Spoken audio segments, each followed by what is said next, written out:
guys, it's your scary godmother, Sylvie Song.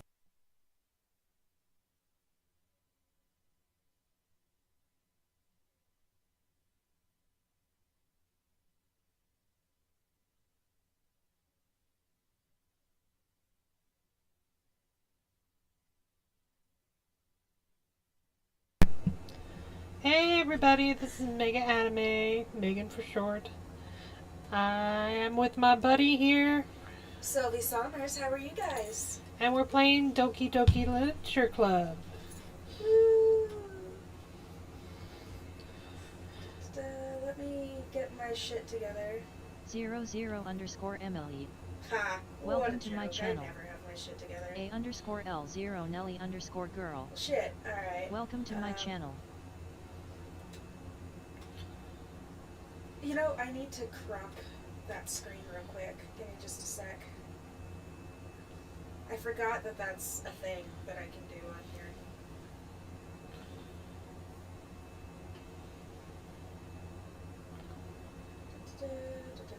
I am still learning. Please forgive me. I wish I could. I'm gonna stop. No, I don't want to stop. Fuck it. Leave all. You get to see my friends list, not like it gives you any information on me or anything. Alright.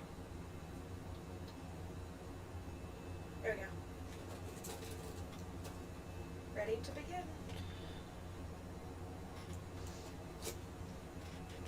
So, do you want me to do narrator and you do voices again? Sure. Alright. Well, I mean, it'll just depend on what kind of game this is, I suppose. Just to give you a heads up, this is a warning trigger that a lot of stuff does go down.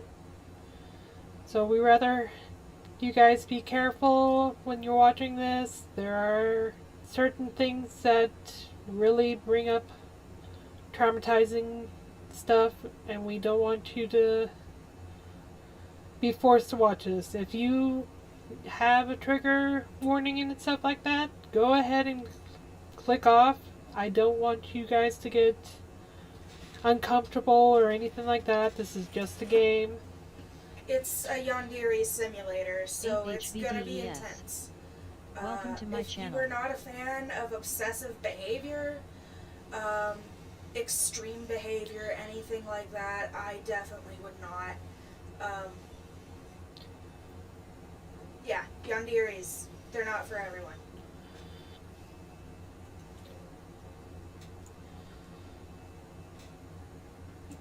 I'm probably saying that wrong, aren't I? Whatever.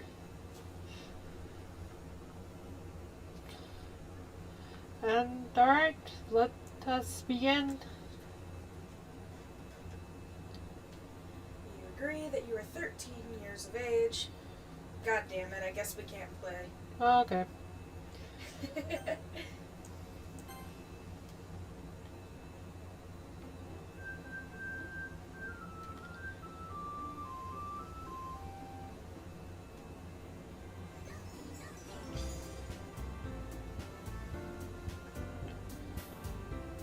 Do do do do do.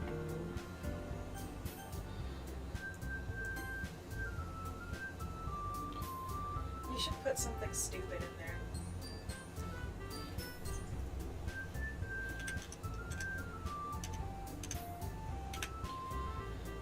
Type in Sussy Baka. I would spell it so wrong. I feel like that makes it funnier.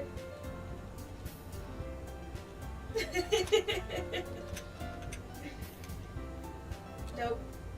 I told ya. We've got to do something better than that. Alright.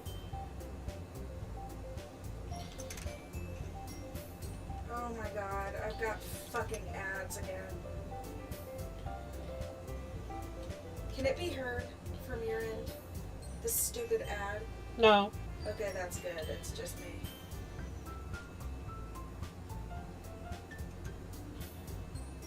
Oh god. Biggest dickus. That's what we're putting in. No, we are not putting that in.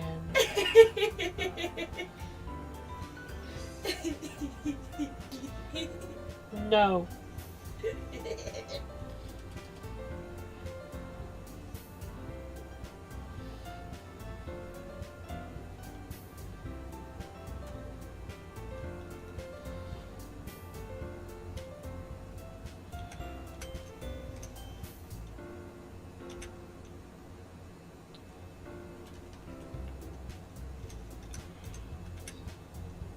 That works fine. We're just gonna spend all day on the name if we don't just pick something, so. Yeah.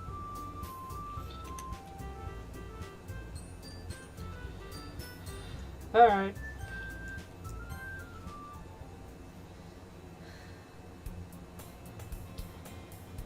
Hey! I see an annoying girl running toward me from the distance, waving her arms in the air like she's totally oblivious to any attention she might draw to herself. That girl is Sayori, my neighbor and good friend since we were children. You know, the kind of friend you'd never see yourself making today, but it just kind of works out because you've known each other for so long. We used to walk to school together on days like this, but starting around high school, she would oversleep more and more frequently, and I would get tired of waiting up. But if she's going to chase after me like this, I almost feel better off running away. However, I just sigh and idle in front of the crosswalk and let Sayori catch up to me.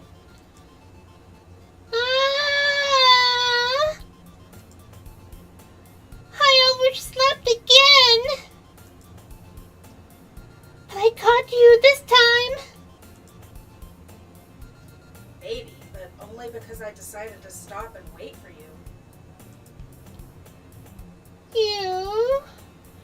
You said that like you were thinking about ignoring me. That's mean, dorks. Well, if people stare at you for acting weird, then I don't want them to think we're a couple or something. Fine. But you did wait for me after all. I guess you don't have it in you to be mean even if you want to. Whatever you say, Sayori.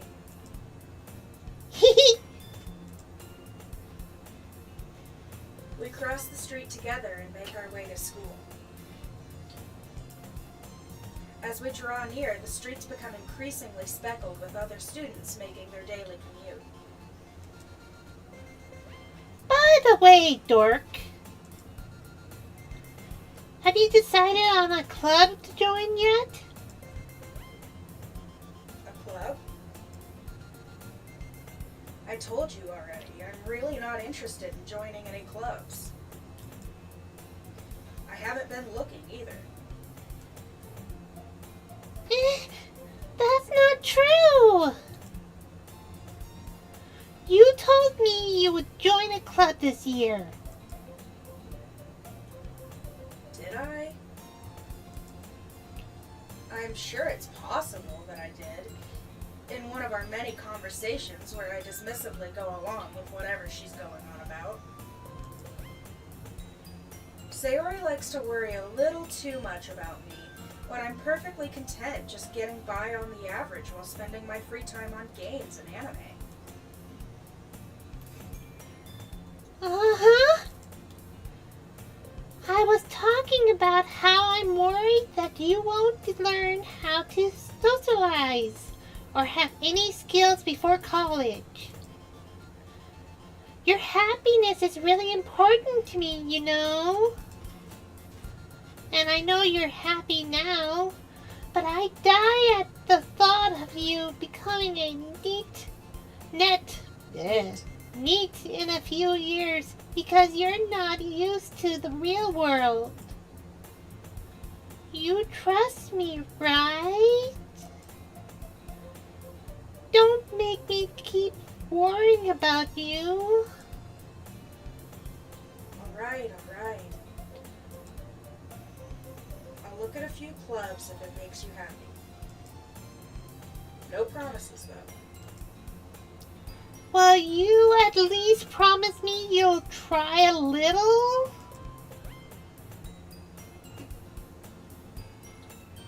Yeah, I guess I'll promise you that. Yay! Why do I let myself get lectured by such a carefree girl?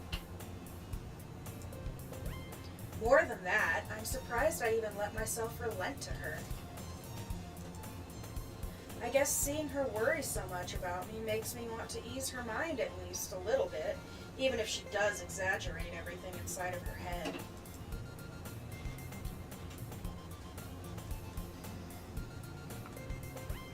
The school day is as ordinary as ever, and it's over before I know it. After I pack up my things, I stare blankly at the wall, looking for an ounce of motivation. Clubs. Sayori wants me to check out some clubs.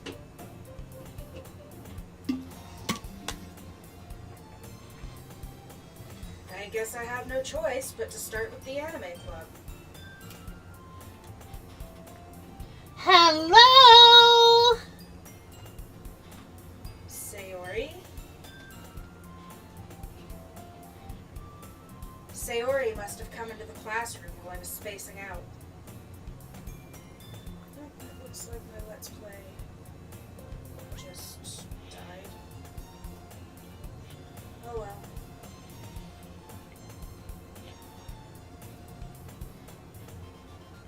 I look around and realize that I'm the only one left in the classroom. I thought I'd catch you coming out of the classroom, but I saw you just sitting here and spacing out, so I came in. Honestly, you're even worse than me sometimes. I'm impressed. You don't need to wait up for me if it's going to make you late to your own club. Well, I thought you might need some encouragement, so I thought, Know what? well, that you could come to my club. Sayori, Yeah? there is no way I'm going to your club. Meanie?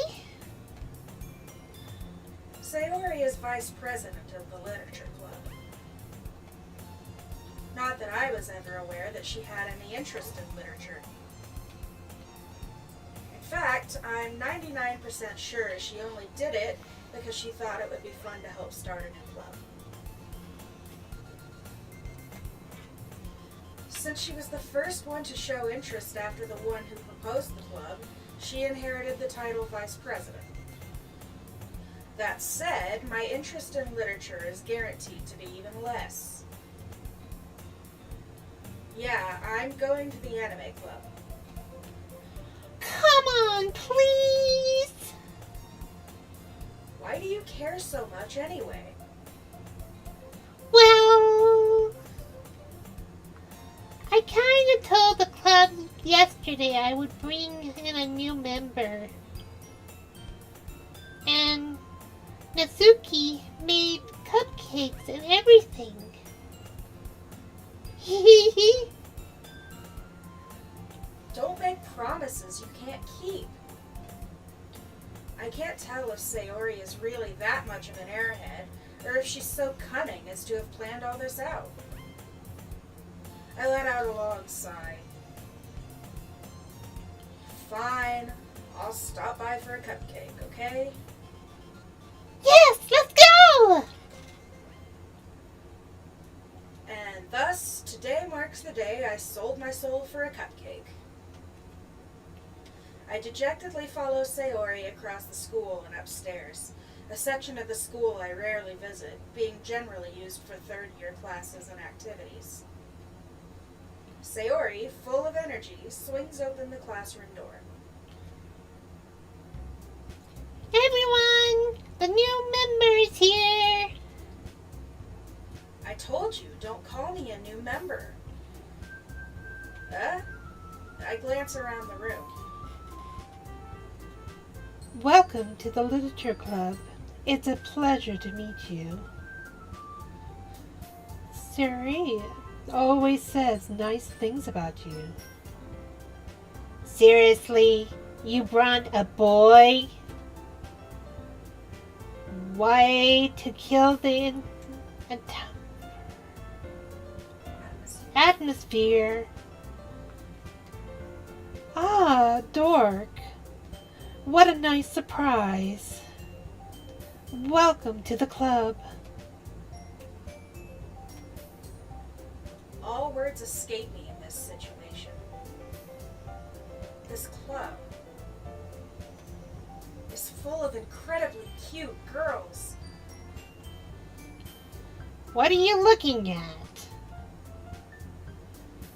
If you want to say something, say it. Sorry. Natsuki.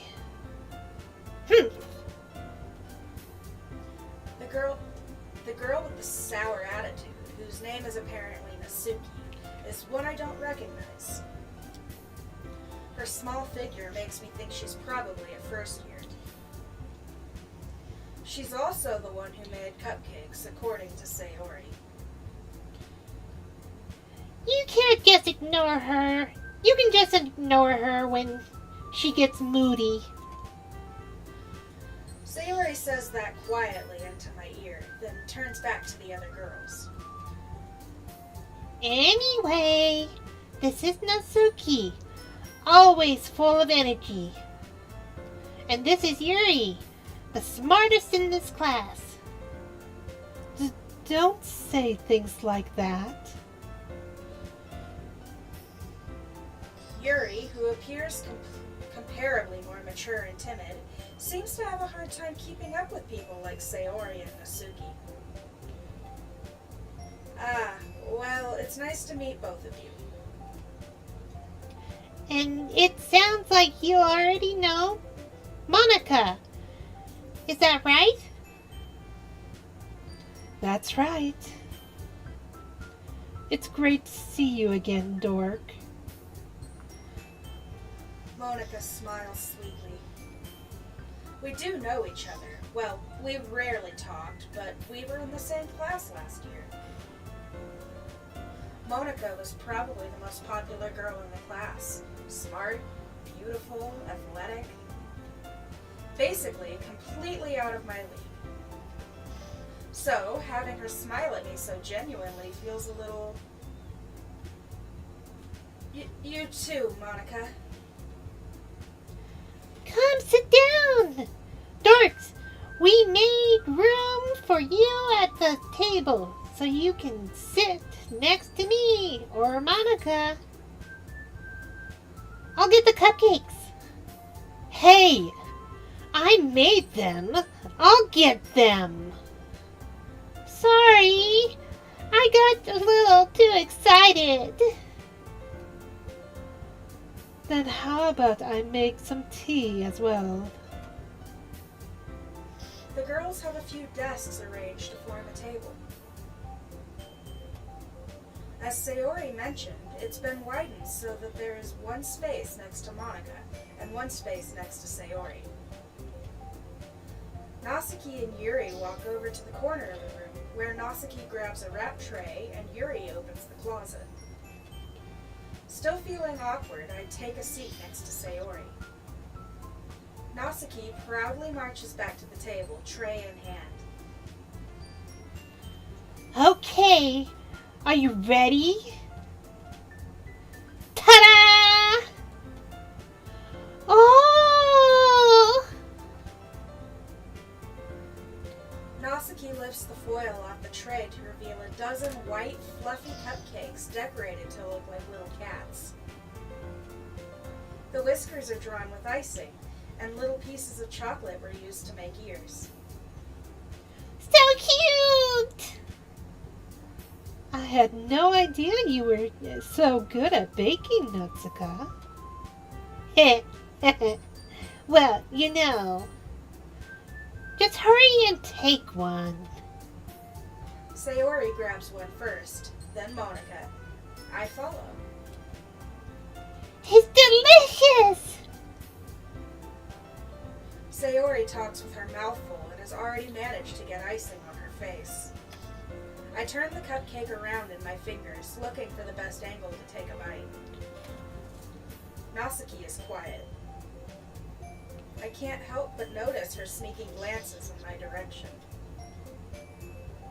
Is she waiting for me to take a bite?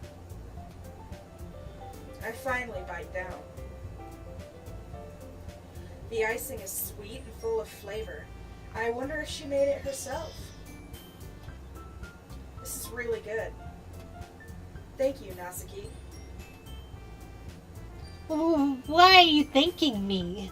It's not like I... Haven't I heard this somewhere before? made them for you or anything. Huh? I thought you technically did. Sayori said. Well, maybe. But not for you. Now, you dummy. Alright. I give up on Natsuki's weird logic and dismiss the conversation. Yuri returns to the table, carrying a tea set. She carefully places a teacup in front of each of us before setting down the teapot next to the cupcake tray. You keep a... That's him. Oh, sorry. You keep a whole tea set in the classroom? Don't worry, the teacher gave us permission. After all, doesn't a hot cup of tea help you enjoy a good book? I guess. Don't let yourself get imitated. Yuri's just trying to impress you. Intimidated. Yuri's just trying to impress you. That's not... Insulted, Yuri looks away. I As meant underscore me. that you know. Welcome to my channel. I believe you. Well, tea and reading might not be a pastime for me, but I at least enjoy tea. I'm glad. Yuri faintly smiles to herself in relief. Monica raises an eyebrow, then smiles at me. So, what made you consider the literature club? I was afraid of this question. Something tells me I shouldn't tell Monica that I was practically dragged here by Sayori. Well, I hadn't joined any clubs yet, and Sayori seemed really happy here, so... That's okay, don't be embarrassed. We'll make sure you feel right at home, okay? As president of the literature club, it's my duty to make the club fun and exciting for everyone. Monica, I'm surprised. How come you decided to start your own club? You could probably be a board member for any of the major clubs. Weren't you a leader of the debate club last year? Well, you knew? To be honest, I can't stand all of that politicals around the major clubs.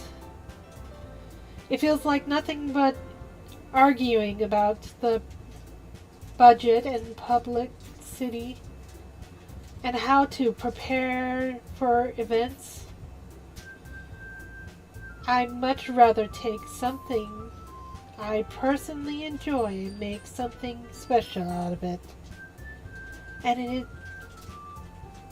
and encourage others to get into literature, then I'm fulfilling the dreams.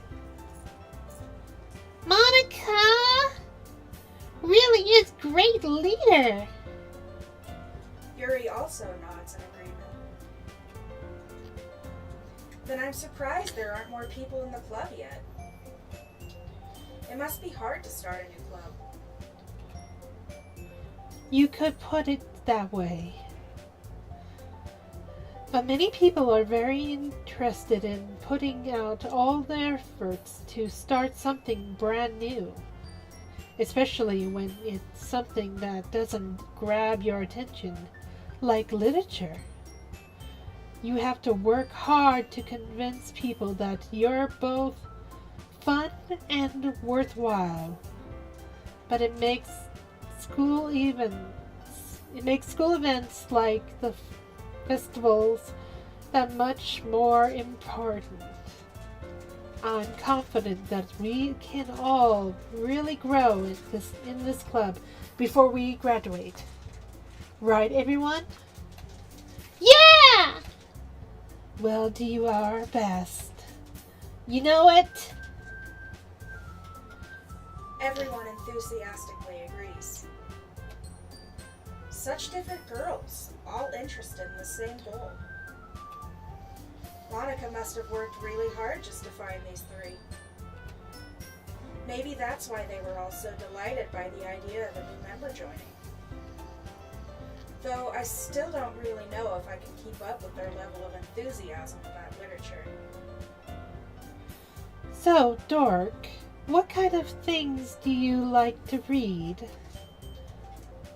Well,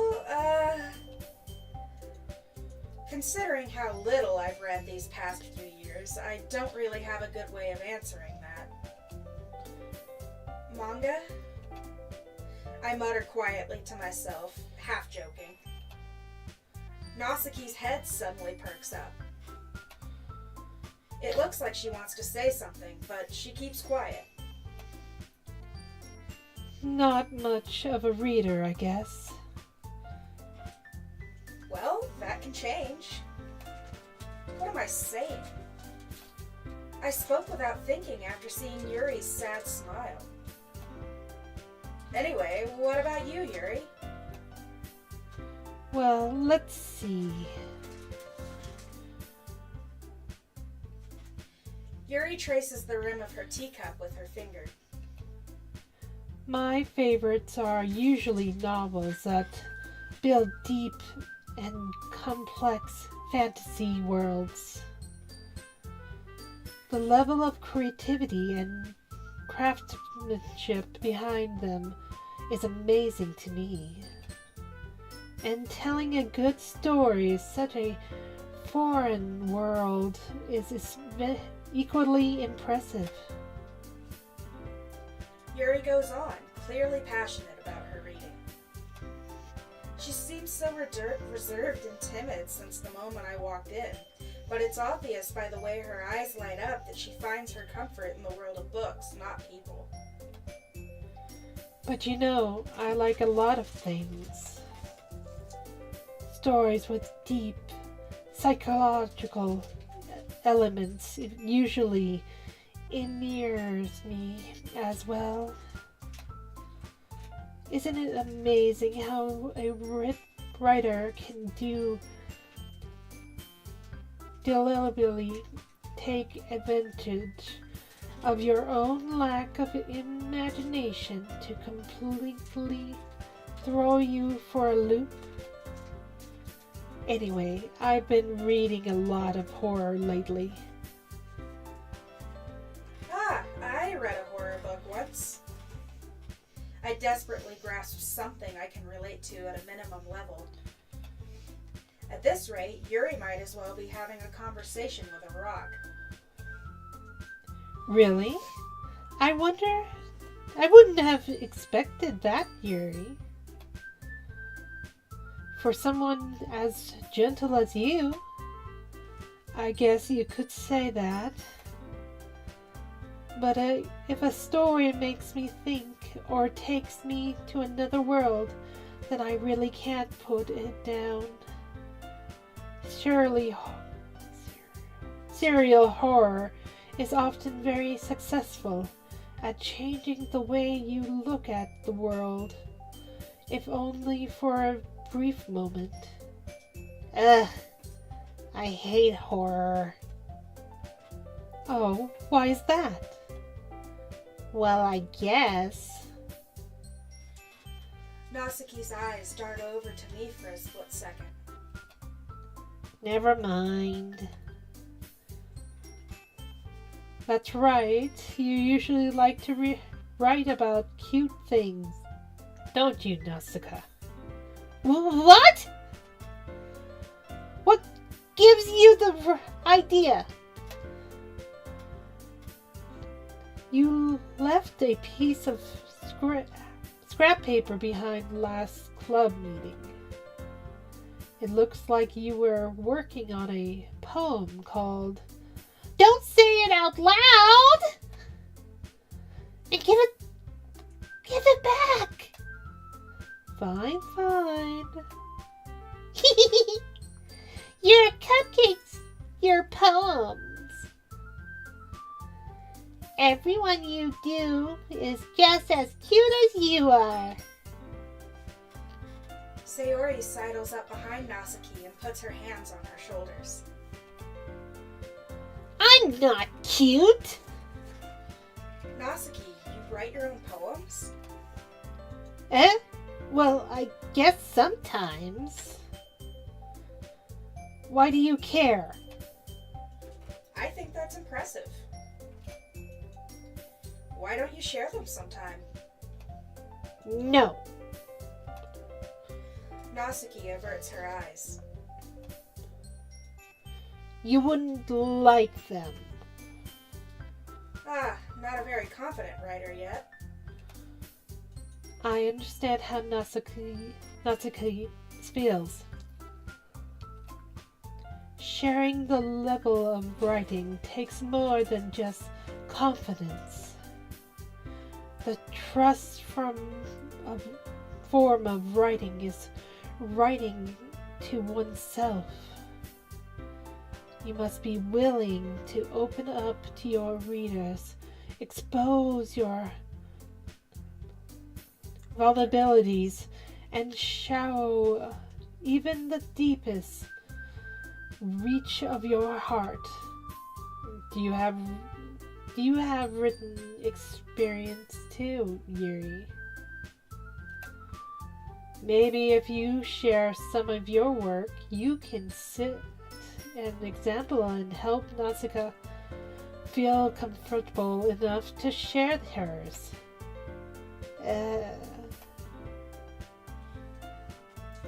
Do you want me to take more reading, Megs? Whatever, I don't care.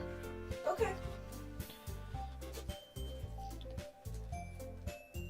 I guess it's the same for Yuri. Aw, I wanted to read everyone's poem. We all sit in silence for a moment. I don't know which character you want.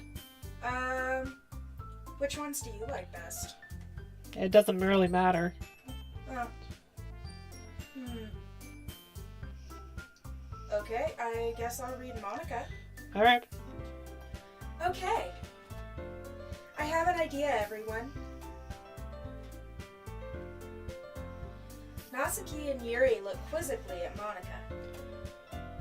Let's all go home and write a poem of our own. Then, next time we meet, we'll all share them with each other. That way, everyone is even.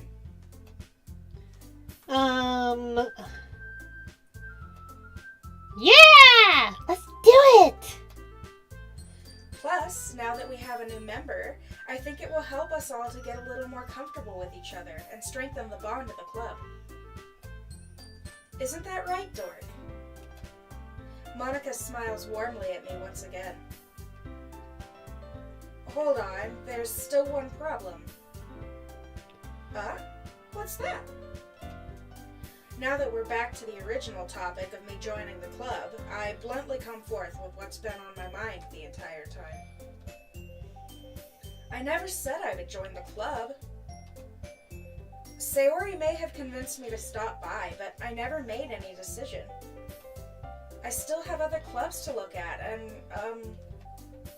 I lose my train of thought. All four girls stare back at me with dejected eyes. But... I'm sorry. I thought... Dork! You all... I'm defenseless against these girls. How am I supposed to make a clear-headed decision when it's like this? That is, if writing poems is the price I need to pay in order to spend every day with beautiful girls. Right. Okay, I've decided then. I'll join the literature club. One by one, the girls' eyes light up. Yes! I'm so happy! Sayori wraps her arms around me, jumping up and down. Hey! You really did scare me for a moment. If you really just came for the cupcake, I would be super pissed. Then that makes it official. Welcome to the Literature Club. Ah, thanks, I guess. Okay, everyone. I think with that, we can officially end today's meeting on a good note. Everyone remember tonight's assignment. Write a poem to bring to the next meeting so we can all share. Monica looks over at me once more. Dork, I look forward to seeing how you express yourself. Yeah. Can I really impress the class star Monica with my mediocre writing skills? I already feel the anxiety welling up inside me. Meanwhile, the girls continue to chit-chat as Yuri and Natsuki clean up their food. Hey, Dork! Since we're already here, do you want to walk home together? Excuse me. How dare you? Excuse me. That's not the line. That's right. Sayori and I never walk home together anymore because she's always staying after school for clubs. Sure, might as well. Yay! With that, the two of us depart the club room and make our way home. The whole way, my mind wanders back and forth between the four girls. Sayori, Natsuki, Yuri, and of course, Monica. Will I really be happy spending every day after school in a literature club? Perhaps I'll have the chance to grow closer to one of these girls. Alright. I'll just need to make the most of my circumstances, and I'm sure good fortune will find me. And I guess that starts with writing a poem tonight.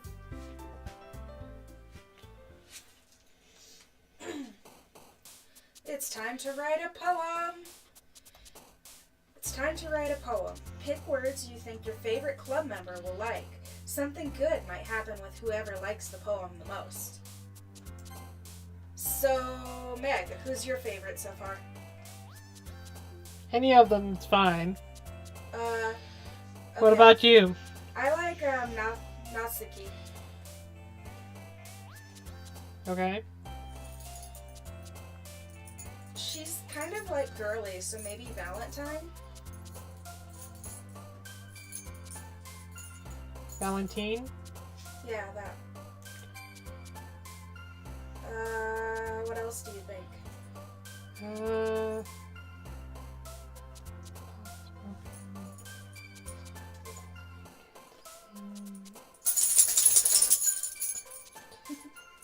Dog shaky.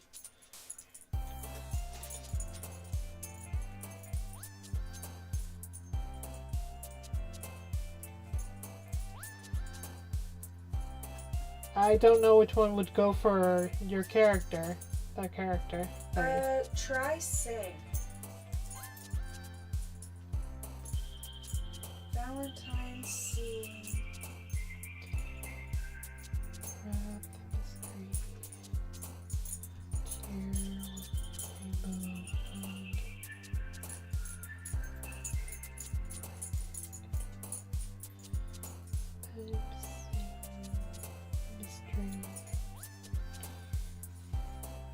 I'm between journey or mystery.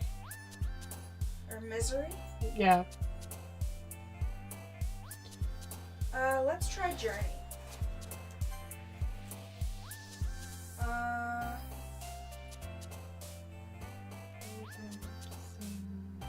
Journey.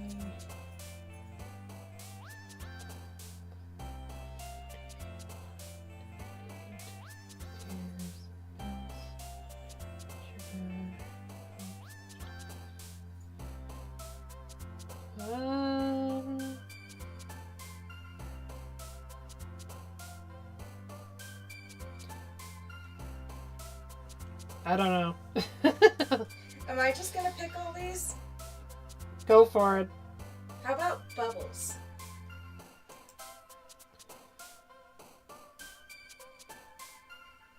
And fireflies.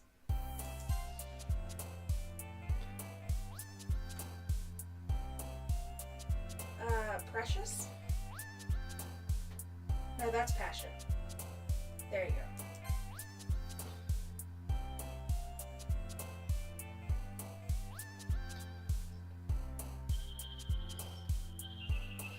Let's see.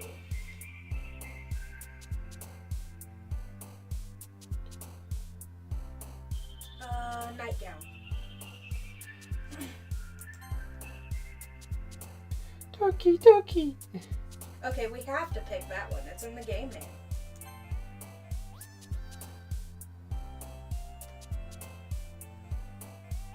Imagination?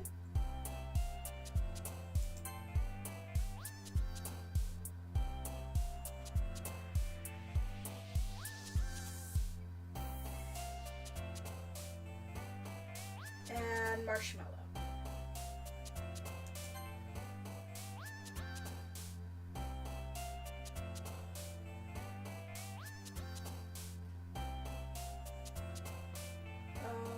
Ribbon.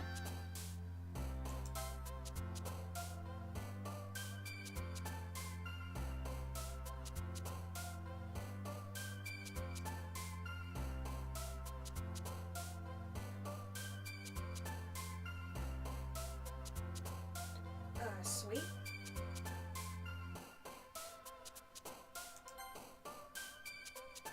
And kawaii.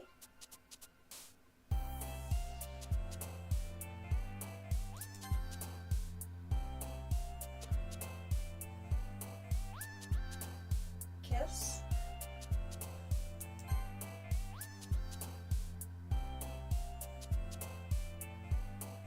Candy.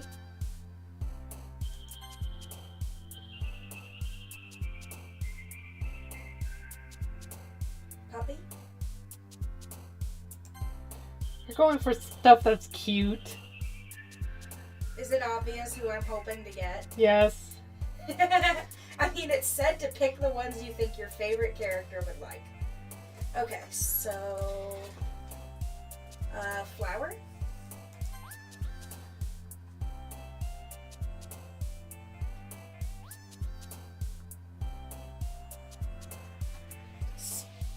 No. What do you think? Sunset? Yeah, we'll pick that one, sure.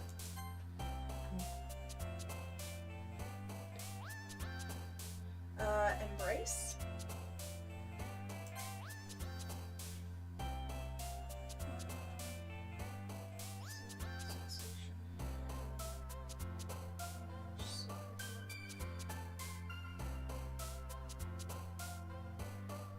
How about sensation? This poem's not gonna make a damn bit of sense. No, it's not. Hi again, Doric. Glad to see you didn't run away on us. Nah, don't worry. This might be a little strange for me, but I at least keep my word. Well, I'm back at the literature club. I was the last to come in, so everyone else is already hanging out. Thanks for keeping your promise, Dork.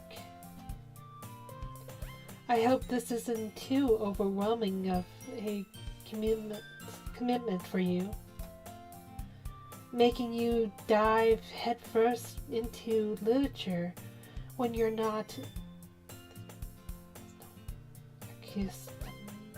accustomed to it.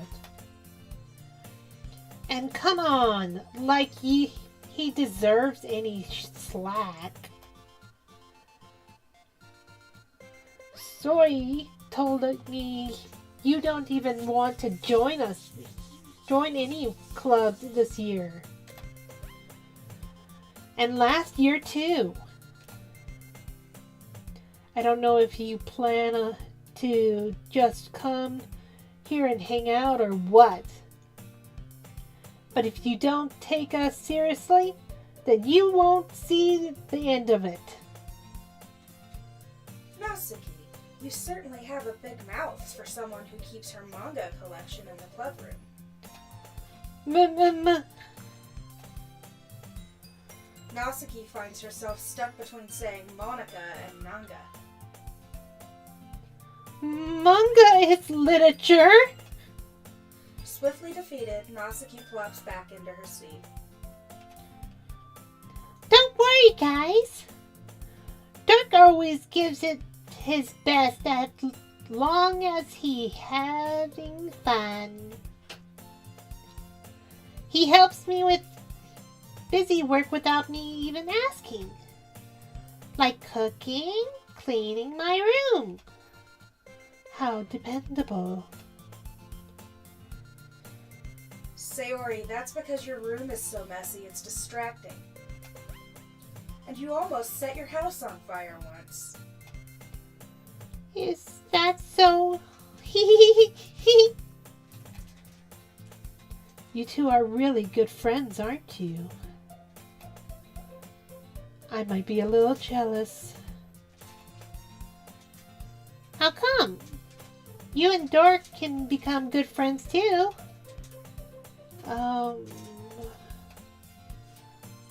Sayori...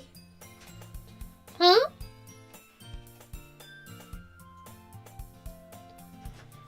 As usual, Sayori seems oblivious to the weird situation she just put me into. Oh, Yuri even brought you something today, you know? Wait, Suri. Eh? Me? Not really. Don't be shy. It's really nothing. What is it? Never mind. Siri made it sound like a big deal when it's really not. What to do? What did I do? Eh? I'm sorry, Yuri. I wasn't thinking.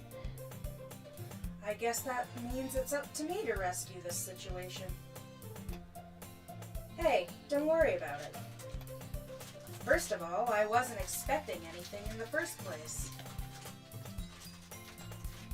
So any nice gesture from you is a pleasant surprise. It'll make me happy no matter what. Is that so?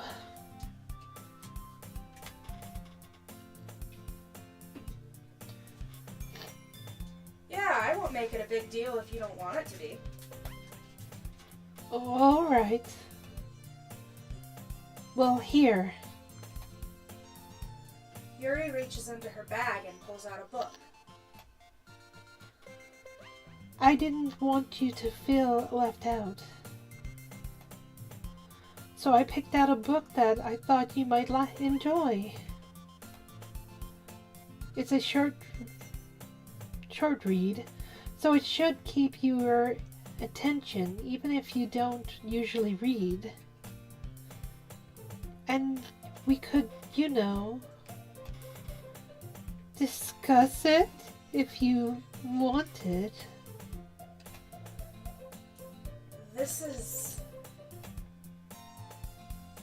How is this girl accidentally being so cute? She even picked out a book she thinks I'll like, despite me not reading much. Yuri, thank you. I'll definitely read this. I enthusiastically take the book. Phew.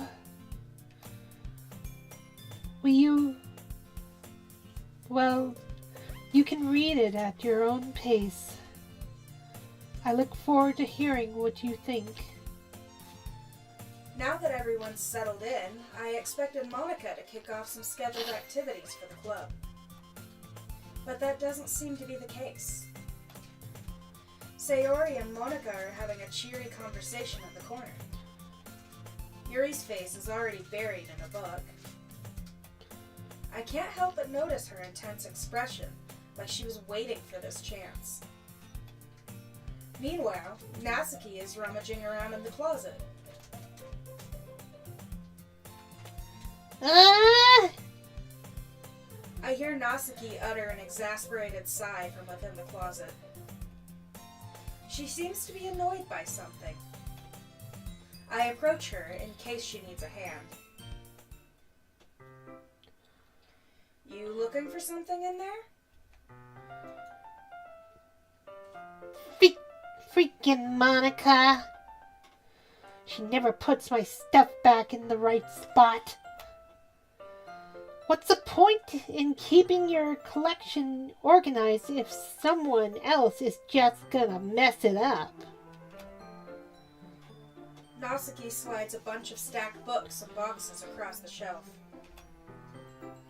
Manga. You read manga, right? Sometimes. Manga is one of those things where you can't admit you're really into it until you figure out where the other person stands. How did you know, anyway? I heard you bring it up at some point. Besides, it's kind of written on your face. What's that supposed to mean? I see. There's a lone volume of manga amidst a stack of various books on the side of one of the shelves. Curious, I pull it out of the stack. There it is! Natsuki snatches it out of my hand. She then turns to a box of manga and slips the volume right into the middle of the rest. Aha! Much better. Seeing a box set with one book missing is probably the most irritating sight in the world. I know how that feels. I get a closer look at the box she's admiring. Parfait Girls? It's a series I've never heard of in my life. That probably means it's either way out of my demographic or it's simply terrible. If you're gonna judge, you can go do it through the glass on that door. She points to the classroom door. Hey, I wasn't judging anything. I didn't even say anything. It was the tone of your voice. But I'll tell you one thing, dork. Consider this a lesson straight from the literature club. Don't judge a book by its cover. In fact, Natsuki pulls out the first volume of Parfait Girls from the box. I'm gonna show you exactly why. She shoves the book right into my hands. I stare at the cover. It features 4 girls in colorful attire striking animated feminine poses. It's exceedingly moe. Don't just stand there. Ugh. That was him. Sorry. What?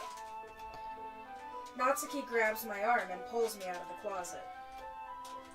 She then takes a seat against the wall, beneath the windowsills. She pats on the ground next to her, signaling me to sit there. Wouldn't chairs be more comfortable? I take my seat.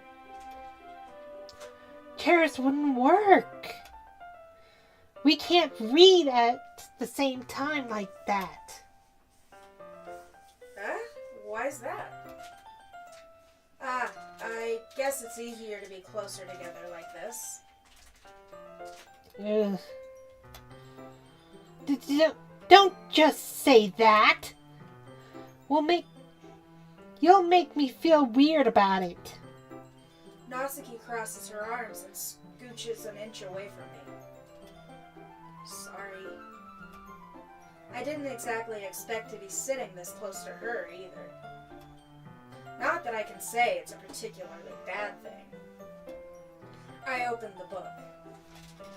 It's only a few seconds before Natsuki once again inches closer, reclaiming the additional space while she hopes I won't notice. I can feel her peering over my shoulder, much more eager to begin reading than I am.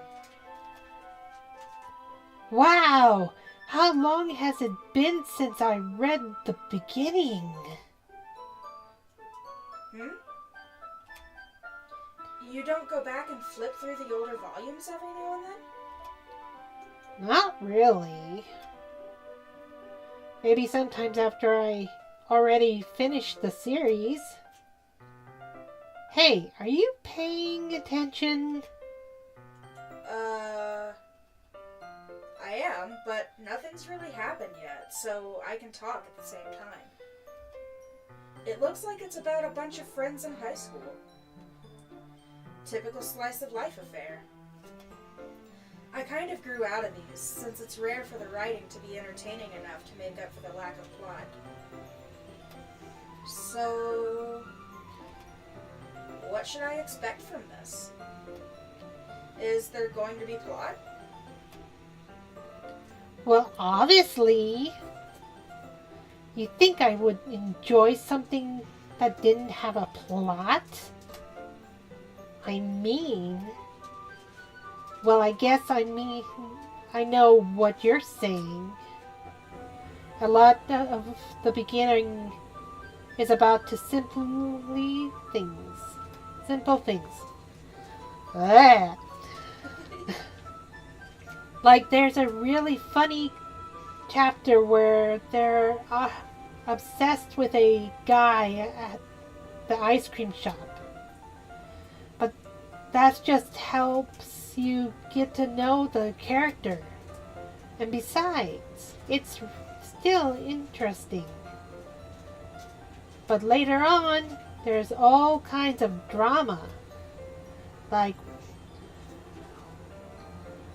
oh, I'm about to sneeze. Already tired? Huh? Are you tired already? No, I'm about to sneeze. Oh. When they get into all their backstories and then some of the romance starts to happen. That's really what it makes it so good. There are so many touching parts. Ah, is that so? It sounds like you really know what you're talking about. Maybe I underestimated you. Hehehe. Hey, wait! What's that supposed to mean? Well, Natsuki gives me a little shove. I just meant that I haven't seen you at your full power. Good save. Ah, this chapter seems like it's about baking. This is just a guess, but is there a lot of baking in this manga? Well, HBDES. Natsuki pauses for a moment, as Welcome if to she my doesn't channel. want to admit something. yeah. What does that matter? It doesn't. I was just curious. Since you enjoy baking too, right? That's just a coincidence. I just happened to get into baking around the same time I got these manga. Like I would ever get into anything because it's in the manga. I feel bad for anyone that's impressible. Hehehe. Definitely not a coincidence. I guess that explains Natsuki's interest in baking. Still, of all the hobbies to pick up from the manga, that's definitely one of the better ones. Not to mention, she's really good at it, so who am I to judge? She's so cute! Aww. We read on for a few more minutes. I finished a couple chapters at this point. Dot dot dot. Are you sure this isn't boring for you? It's not. Even though you're just watching me read? Well, I'm fine with that. If you say so. I guess it's fun sharing something with you like with someone else. I always get excited when I convince any of my friends to pick up a series I enjoy. You know what I mean?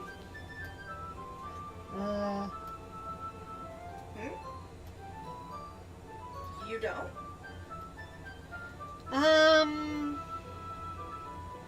That's not... Well, I wouldn't really know. What do you mean? Don't you share your manga with your friends? Could you not rub it in? Jeez. Sorry. Like I could ever get my friends to read this. They just think manga is for kids. I can't even bring it up without them being all like, you still haven't grown out of that yet? Makes me want to punch them in the face. Ugh, I know those kinds of people. Honestly, it takes a lot of effort to find friends who don't judge, much less friends who are also into it. I'm already kind of a loser, so I guess I gravitated toward the other losers over time. But it's probably harder for someone like you. Huh? Yeah, that's pretty accurate. You brat. Such a brat. Wait, which part? I mean, I feel like I couldn't even keep it in my own room. I don't even know what my dad would do if he found this. At least it's safe here in the classroom. Except Monica was kind of a jerk about it. Ugh. I just can't win, can I? Well, it paid off in the end, didn't it? I mean, here I am, reading it. Well, it's not like that solves any of my problems. Maybe. But at least you're enjoying yourself, right?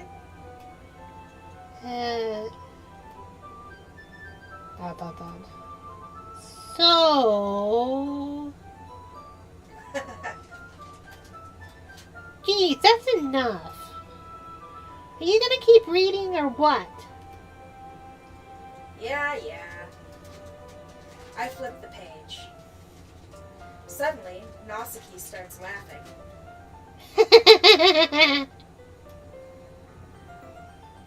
I totally forgot it. I totally forgot that happens. Natsuki puts her finger on one of the panels. Monorail is my favorite character.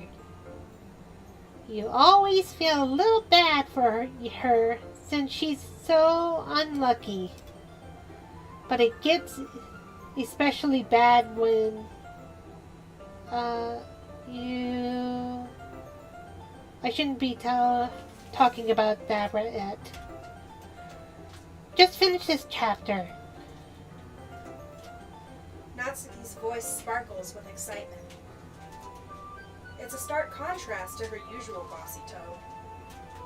But if she's not used to sharing her favorite manga with her friends, I can understand why.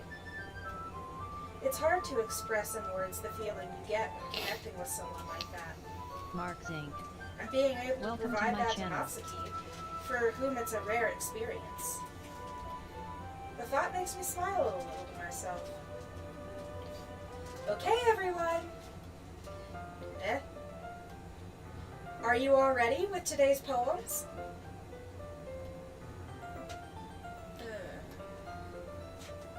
Oh, come on! Could your timing be any worse? Sorry. I just need to make sure we have enough time. Though you do look pretty cozy over there. Eh? Ah!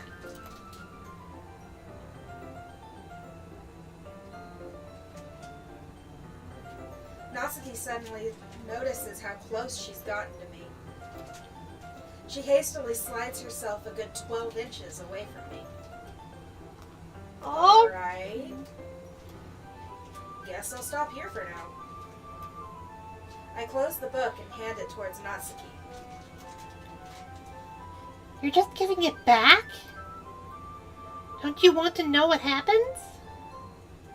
Yeah, but Monica just said, Don't be dumb. Just take it home with you. eh? Is that really alright? I say that mostly because I didn't really plan on using my spare time to read this. Well, of course. It would take forever to finish it if you don't take it home. Just finish that one before tomorrow, so we can start the next one. And if it gets bent, I'll kill you. By tomorrow? I only got partway through the volume so far. I might fall behind on some shows if I try to get through this. But I suppose that's a necessary sacrifice in exchange for seeing Natsuki's enthusiastic face. Or am I more scared of what will happen if I don't finish it? Alright then. I stand up. I return to where I put my stuff and carefully slip the book into my bag. By the way, did you remember to write a poem last night? Yeah. My relaxation ends. I can't believe I agreed to do something so embarrassing. I couldn't really find much inspiration since I've never really done this before. Well, now that everyone's ready, why don't you find someone to share with? I can't wait! Sayori and Monica enthusiastically put out their poems. Sayori's is on a wrinkled sheet of loose leaf from a spiral notebook. On the other hand, Monica wrote hers in a composition notebook. I can already see Monica's pristine handwriting from where I sit. Natsuki and Yuri reluctantly comply as well, reaching into their own bags. I do the same myself. Who should I show my poem to first? Natsuki. I told Natsuki I was interested in her poems yesterday. It's probably only fair if I shared mine with her first.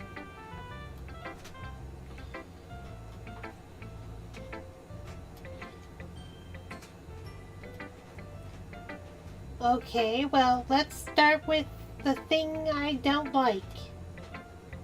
First of all, Oh,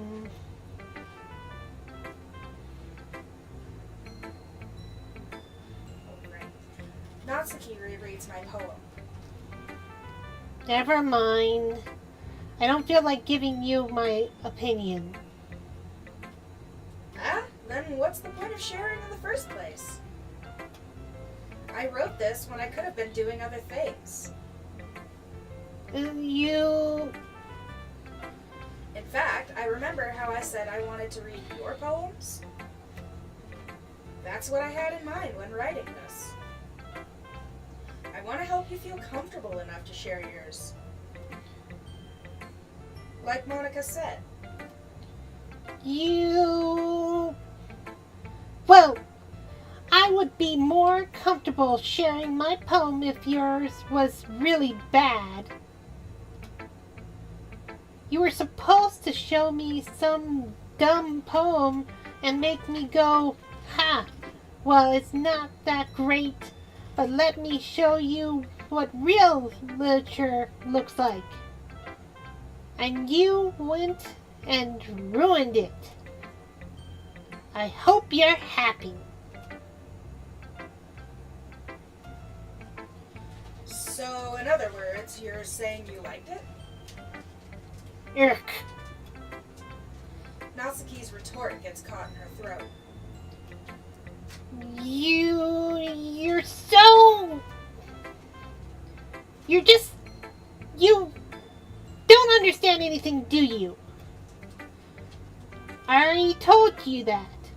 You don't have to go announcing it to the world like you're all self-important. Pretty sure you never actually said that. I say that mostly to myself.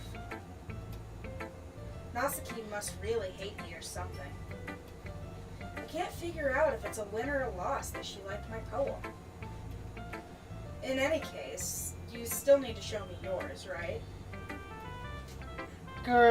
Fine, I guess. Only because Monica will make me if I don't. Eagles can fly, monkeys can climb, crickets can leap, horses can race, owls can seek, cheetahs can run, eagles can fly, people can try, but that's about it. I think that's good. Yeah. I told you that you weren't gonna like it. I like it. What? Just be honest.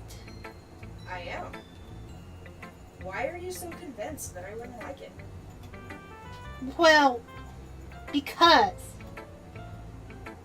everyone in high school thinks that writing has to be all sophisticated and stuff. So people don't even take my writing seriously.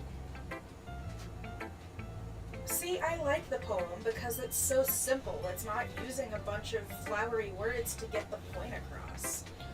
The ending of the poem is so potent because of that. This girl is actually really good. Yeah. But anyway. But isn't the point of poems for people to express themselves? Your writing style wouldn't make your message any less valid. Well, was that the reason why you picked her? Because she's cute. She's adorable. Look at her.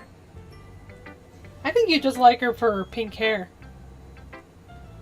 That was certainly a drawing point. I love pink hair.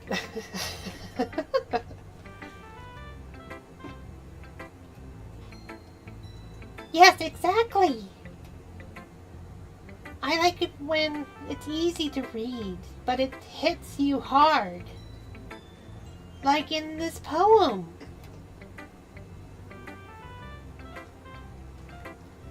seeing everyone around you do great things can be really disheartening. So I decided to write about it. Yeah, I understand. But the other nice thing about simply writing is that it puts more weight on the wordplay. Like I set up for a rhythm at the end, but then made it a fall flat on purpose. It helped bring out the feeling in the last line. So you did. I guess more went into it than I realized. That's what it means to be a pro. I'm glad you learned something. Don't expect that from the youngest one here, did you? Yeah, guess not. I decided to humor her with that last comment. I don't really care how old everyone is, but if Natsuki is feeling proud, then I won't take that away from her. Who should I show my poem to next? Well, Meg, who do you want to show it to? Let's see what Soya. I think it's pronounced Sayori. Okay, Sayori thinks of it.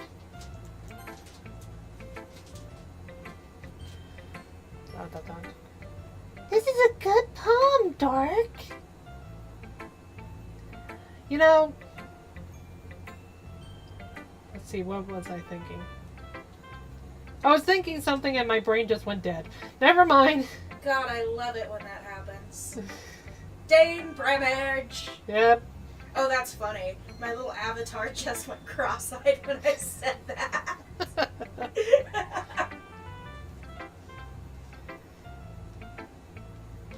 Are you sure it's your first time?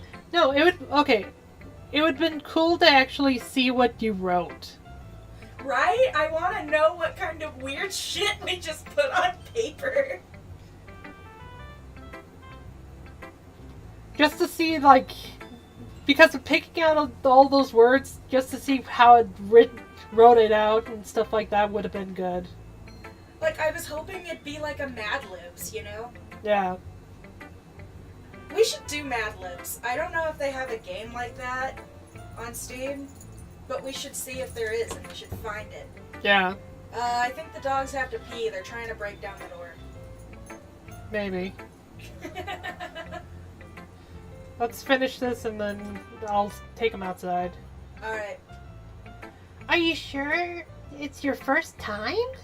Are you sure it's your first time? Of course. It's not that good. Hi, pup. Am I the kind of guy who would be writing poems in his spare time? I guess you're right. But that's why I'm impressed. That's why it impressed me. Well, to be honest, I was afraid that you wouldn't do it seriously. Or that you wouldn't write one at all. I'm really happy just that you wrote one. It just reminds me of how you're really a part of the club now. Not to mention the fact that I'm standing in front of you in the classroom. Well, of course. I'm not really into it yet, but that doesn't mean I'll break my promise. See? It's like I said before, Dork. Miku76 Deep down, you're not Welcome to my selfish channel. at all. You know. Trying new things like this for other people. It's something that only really good people do.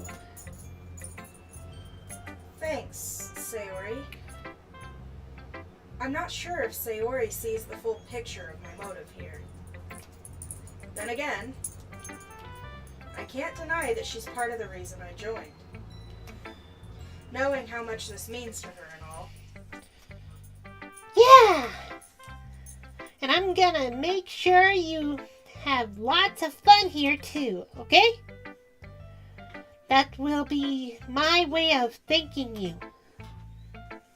Alright, I'm gonna hold you to that then. Yay! Now you'll read my poem too, right? Don't worry, I'm really bad at this. We'll see about that. Dear sunshine, the way you glow through my blinds in the morning, it makes me feel like you missed me, kissing my forehead to help me out of bed, making me rub the sleep from my eyes. Are you asking me to come out and play? Are you trusting me to wish away a rainy day? I look above, the sky is blue. It's a secret, but I trust you too. If it wasn't for you, I could sleep forever. But I'm not mad. I want breakfast. Sayori. This is just a guess, but did you wait until this morning to write this? No. Just a little bit. You can't answer just a little bit to a yes or no question. I forgot to do it last night. Well, at least that makes me feel a little better about myself. Don't be mean. I still tried my best. Yeah. I didn't mean to say that like it was a bad poem. It came out nice, or how should I put it? It sounds just like you. Really? Yeah. Especially that last line. I made eggs and toast. Even though you were late to school? It's bad to skip breakfast. I get all cranky. Well, I guess there's no point in arguing. Anyway, thanks for showing me. This was so much fun. Monica's the best. Yeah. But next time, I won't forget. And I'm gonna write the best poem ever. Well, I guess I look forward to it. Okay, next, let's do Yuri.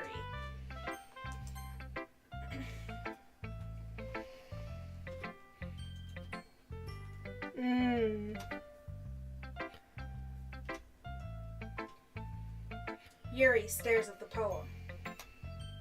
A minute passes, more than enough time for her to finish reading. Oh? Sorry. I forgot to start speaking. It's fine. Don't force yourself. I'm not. I just need to put my thoughts into words. Hold on. Okay. This is my first time writing a poem, right? This is your first time writing a poem, right? Yeah. Why do you ask? I'm just making sure. I guess that it might be after reading through it. Ah, so it's that bad. No! Did I just raise my voice? I'm so sorry. Yuri buries her face in her hands. I couldn't help but notice that it's been several minutes and we really haven't gotten anywhere. It might take Yuri a while to get used to new people. It's fine, I really didn't notice. What were you saying? Right. It's just that there is a specific writing habits that are usually typical of new writers. And having been through that myself, I kind of learned to pick up on them. I think the most noticeable thing I recognize in new writers is that they try to make their style very deliberate. In other words, they tend to pick a writing style separate from the topic matter, and they form fit the two together. The end result is that both the style and the experiments are weakened.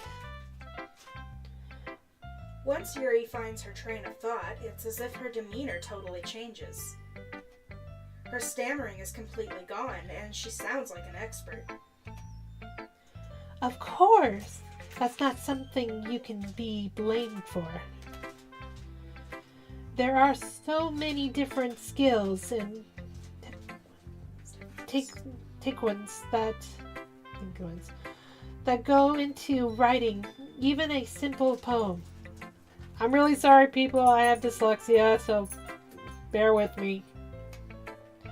Not just finding them and building them, but getting them to work together is probably the most challenging part. You are not getting my pizza. Give it up. It might take you some time, but it's all comes with practice. Stop! And learning by example and trying new things. I'm sorry, the dog was tickling me. You need to lay down. After this one, we'll take you out. I promise. Okay. I also hope that everyone else in the club gives you the verbal feedback. Natsuka can be a little bit based throw. Biased? How? Biased. It's okay, it happens. Well, never mind. I shouldn't be talking about people like that. Sorry. It's fine. I'm not sure if Yuri is apologizing to herself, to me, or to Natsuki. Do you mind if I read your poem now? Please do. I'd love to share my thoughts process behind it. Yuri smiles dreamily, as if that's a rare opportunity for her. Which itself is kind of funny. After all, isn't this supposed to be a literature club? Oh, that's hard to read. Ghost under the light. The tendrils of my hair illuminate beneath the amber glow, bathing. It must be this one, this last remaining streetlight to have withstood the test of time. The last yet to be replaced by the sickening blue-green hue of the future. I bathe, calms breathing air of the present, but living in the past. The light flickers. I flicker back. Ooh. I'm gonna have to read that one again. That's the thing with poetry, like, sometimes you gotta read it a few times, because, like, there's always some meaning hiding there that you're not gonna get the first time around. Yeah.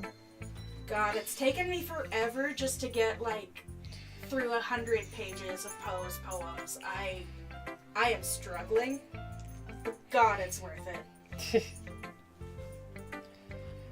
I'm sorry. I have such terrible handwriting. What? I wasn't thinking that at all. But it took you a long time to read.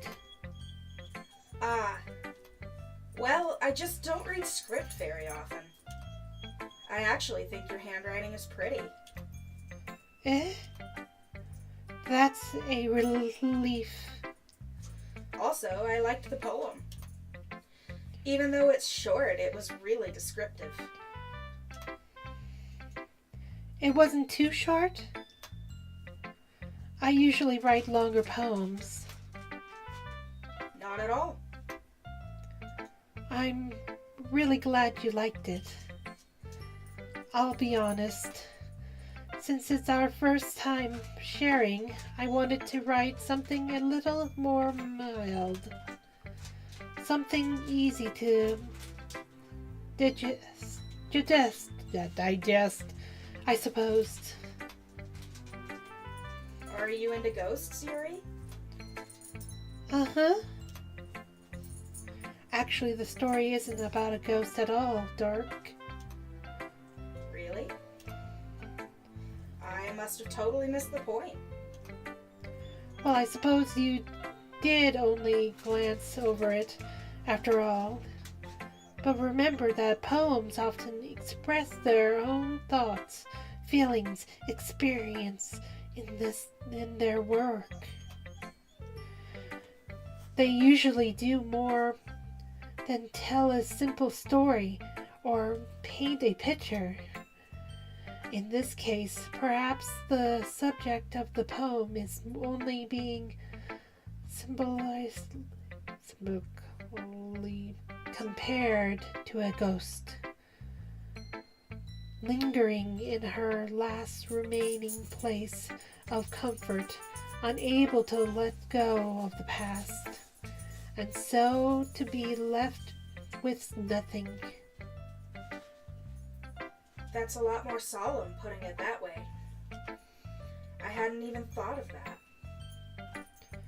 That's impressive. It's nothing really. Well, it makes me happy that you think that. Just remember that it won't be long before you pick up on these things too. Yeah, maybe you're right. I guess I'll have to keep trying. I'm counting on you. Okie dokie. We're gonna take a quick break because the dogs are ready to potty. So. Yep, be right back, everyone.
settled in, I don't mind so much. We can go back.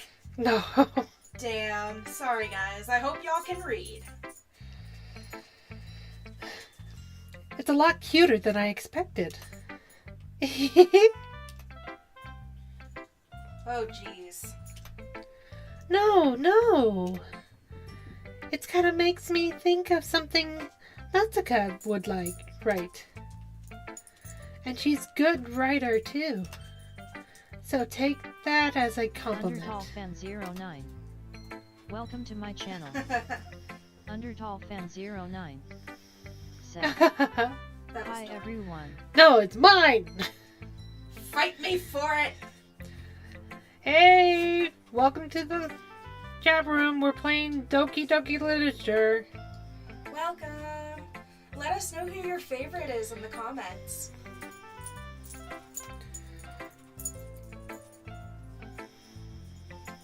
Okay. If you say so. Yep. By any chance, have you read anything by Shell Civilization? Bless.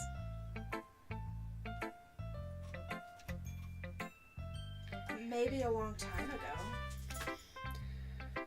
He's famous for telling all kinds of stories in just a few simple words. His poem can be funny, endearing, or even sad. And sometimes they're only a few lines long. They might even feel like they're writing. They might even feel like writing for kids. But if you think about them, they can express views of the world that would apply to everybody.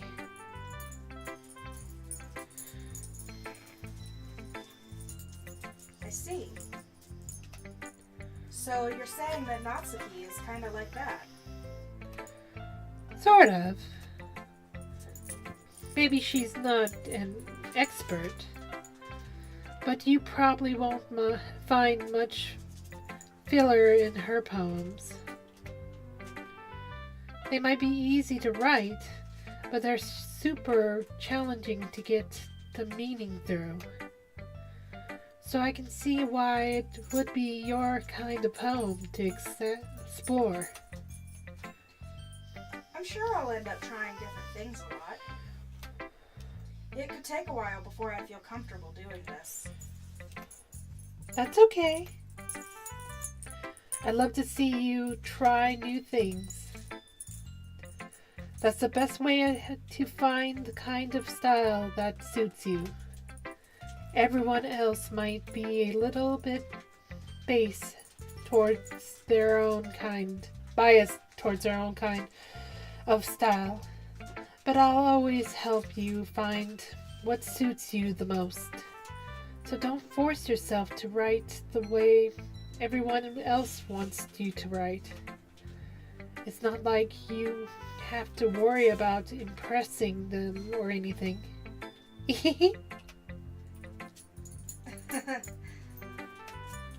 Anyway, do you want to read my poem then?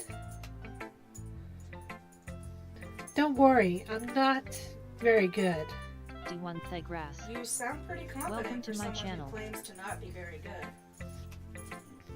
Well, that's because I have to sound confident. That doesn't mean I always feel that way, you know? I see. Well, let's read it then. Hole in wall. It couldn't have been me. See the direction the spackle protrudes? A noisy neighbor, an angry boyfriend? I'll never know. I wasn't home. I peer inside for a clue. No, I can't see. I reel, blind, like a film left out in the sun. But it's too late, my retinas, already scorched with a permanent copy of the meaningless image. It's just a little hole.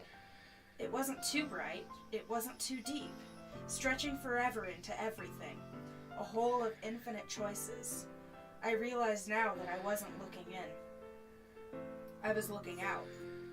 and he, on the other side, was looking at me.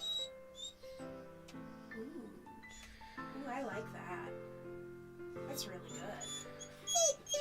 He stares into the void and it stares back.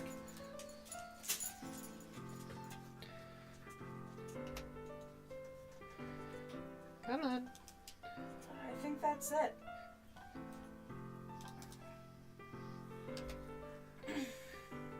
We're done. Come on. Maybe you have to click outside of it. Okay. There you go. So what do you think? It's very freeform, if that's what you call it. Sorry, I'm not really the right person to ask for feedback. It's okay. Yeah, that kind of style has gotten pretty popular nowadays. That is, a lot of poems have been putting emphasis on the timing between words and lines. When performed out loud, it can be really powerful. What was the inspiration behind this one? Ah, well, I'm not sure if I know how to put it. I guess you could say that I had some kind of epiphany recently. My poem a bit.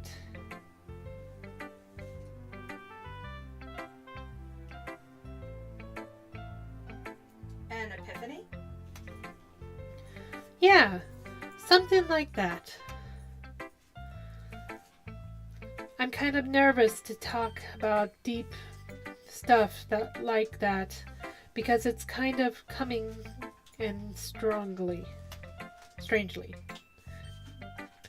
Maybe after everyone is better friends with each other. Anyway, here's Monica's writing tip of the day. Sometimes when you're writing a poem or a story, your brain gets too fixed on a specific point. If you try so hard to make it perfect, then you'll never make any progress. Just force yourself to get something down on the paper and tidy it up later. Another way to think about it is this. If you keep your pen in the same spot for too long, you'll just get a big dark puddle of ink. So just move your hand and go with the flow. That's my advice for today. Thanks for listening. That's some sound advice and something I kind of have to follow myself. Second draft is for the refining. I think the funniest stuff I've seen was on Tumblr somebody said you have full permission to write the title of whatever your first draft is as the dumbest version. And I think that's the best thing ever. Alright, continuing. Whew. I guess that's everyone. I glance around the room. Mediocre writing abilities. But no one's judging you. They like your stuff, dude. Chill. Even if they're just being nice, there's no way my poems can stand up to theirs. This is a literature club, after all. Yeah. I sigh. I guess that's what I ended up getting myself into. Across the room, Sayori and Monica are happily chatting. My eyes land on Yuri and Natsuki. They gingerly exchange sheets of paper, sharing their respective poems. As they read in tandem, I watch each of their expressions change. Natsuki's eyebrows furrow in frustration. Meanwhile, Yuri smiles sadly.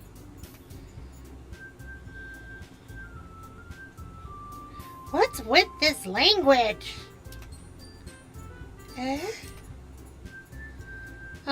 Did you say something? Oh, it's nothing. Natsuki dismissively returns the poem to the desk with one hand. I guess you could say it's fancy. Ah, thank you.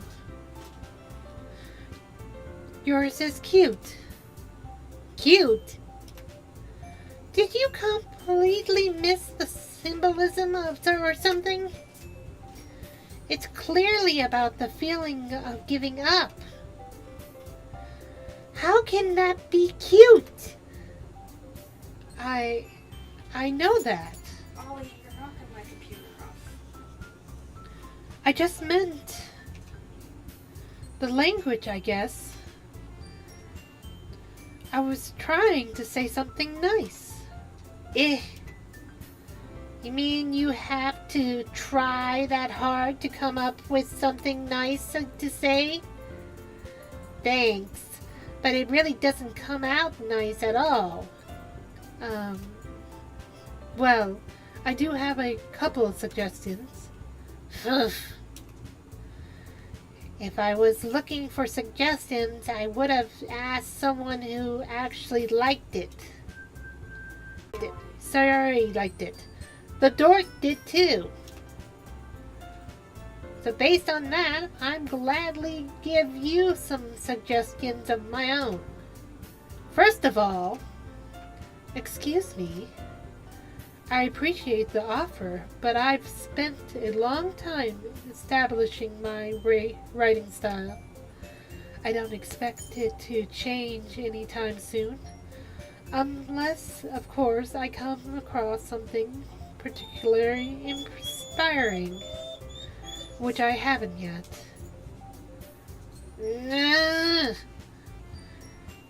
And Dork likes my poem too, you know.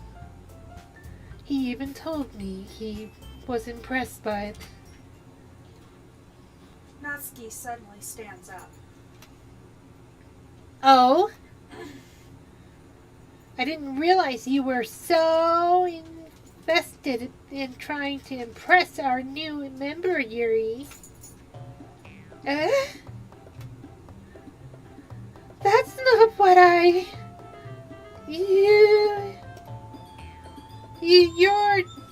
You're just... Yuri stands up as well. Maybe you're just jealous that Dork appreciates my advice more than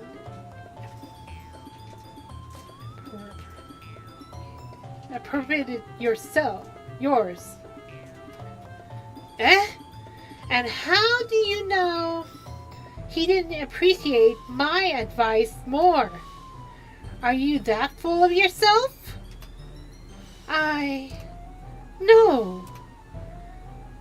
If I was full of myself, I would deliberately go out of my way to make everything I do overly cuties. Can I read for Natsuki? That's fine. Oh. Is someone okay? Well, you know what? Natsuki, that's a little...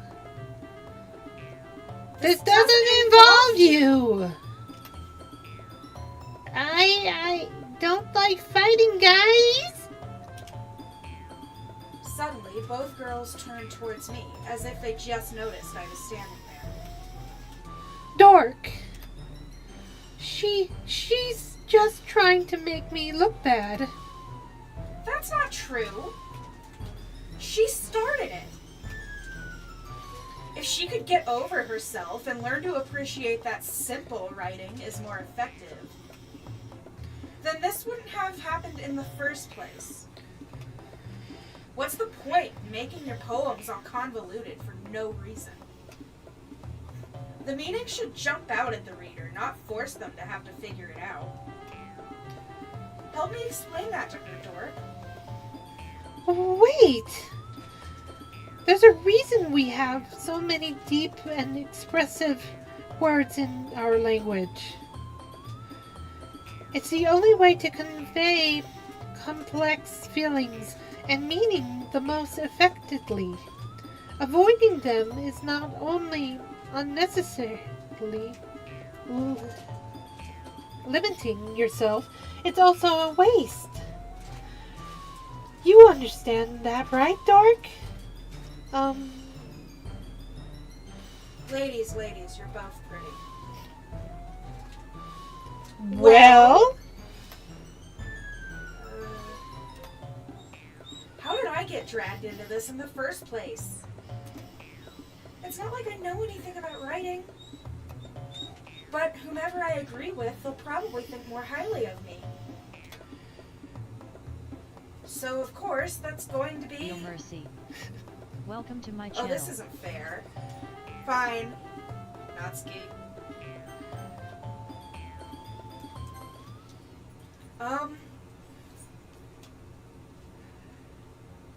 Yuri! You're really talented. Well... But Natsuki has a point. I think that I rack my brain in an attempt to back myself up. I think that conveying feelings with few words can be just as impressive as well. It lets the reader's imagination take over. And Natsuki's poem did a really good job at that. Yeah! It did, didn't it?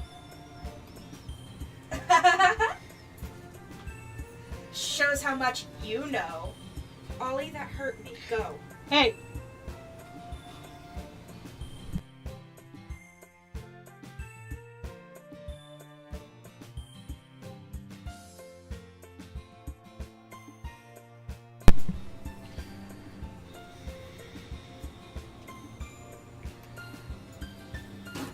That's not...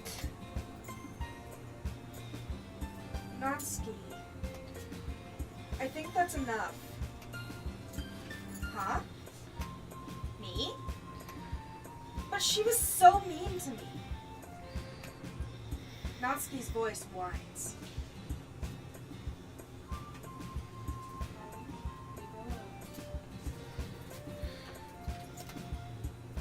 Look.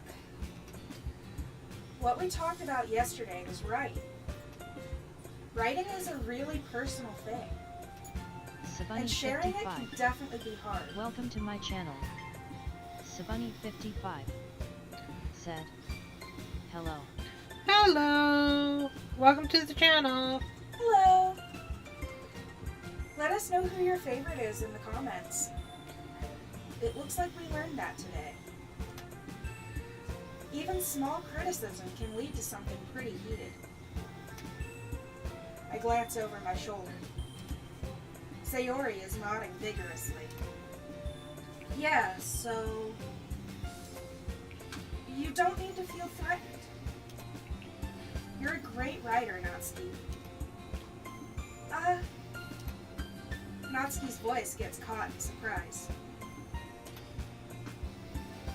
Thanks for noticing. She finally mutters that, barely audible. Yuri? Yuri looks at me dejectedly. With a face like that, I can't help but feel bad for her as well. I'm sure that Natsuki didn't mean everything she said. So you don't need to feel threatened either. Well... if you say so. Hey! It's not like you needed to apologize for me, Dork. Sheesh. Natsuki takes a breath.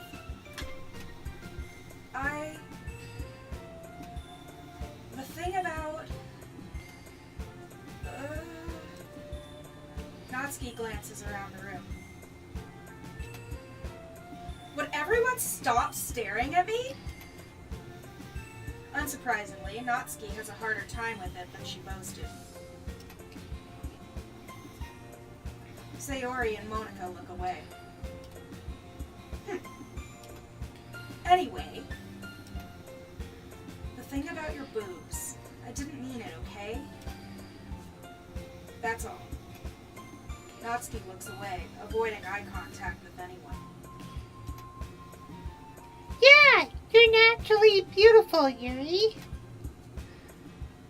Sayori? I'll go make some tea. I was just trying to help. I'm sure she Oh, appreciates. that's dark. Oh, sorry. I'm sure she appreciated it, Sayori. No, I wanted to say it. Fight me! I pat Sayori on the shoulder. Well, now that we're past that, everyone's read each other's poems, right? I hope that was worthwhile for everyone. Especially you, Dork. And to be honest, it's a nice change of pace from the lazing around we got a little too used to. So, my joining the club was responsible for ruining the atmosphere. No, not at all, not at all. There's still time before we go home. So we'll all relax for a bit. Of course, besides chatting, we do literature-related things in the club room. So maybe you can take the chance to pick up a book or do some writing. After all, that's what the club is for. I disagree, Monica. Eh? About what? That's not the most important thing about the literature club. The most important thing is having fun! Of course. Well, I guess that's why you're the vice president, Sayori.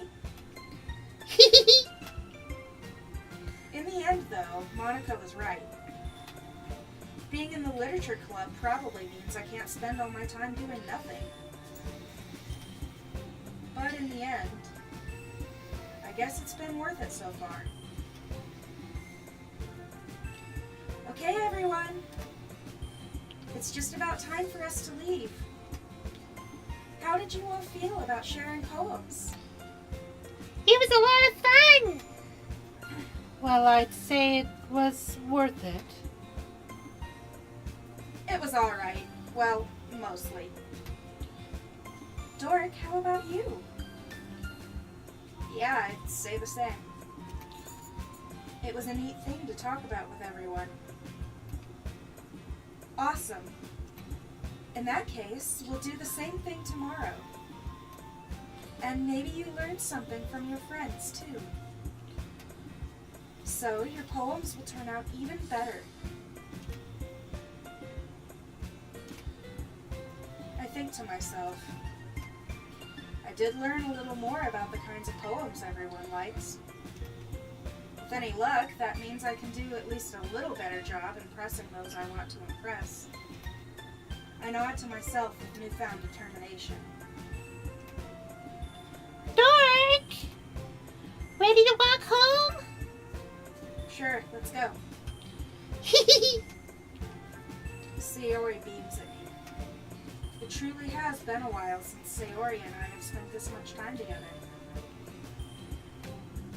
I can't really say I'm not enjoying it either. Sayori, about what happened earlier. Eh? What do you mean? You know, between Yuri and Natsuki.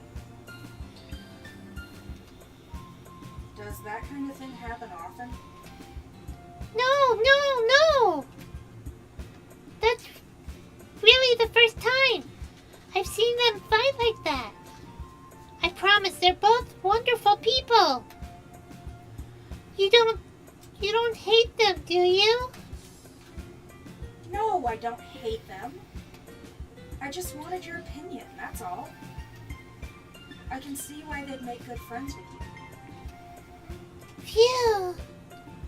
You know, Dork, it's nice that I get to spend time with you in the club. But I think seeing you get along with everyone is what makes me the happiest. And I think everyone really likes you too. That's... Every day's going to be so much fun.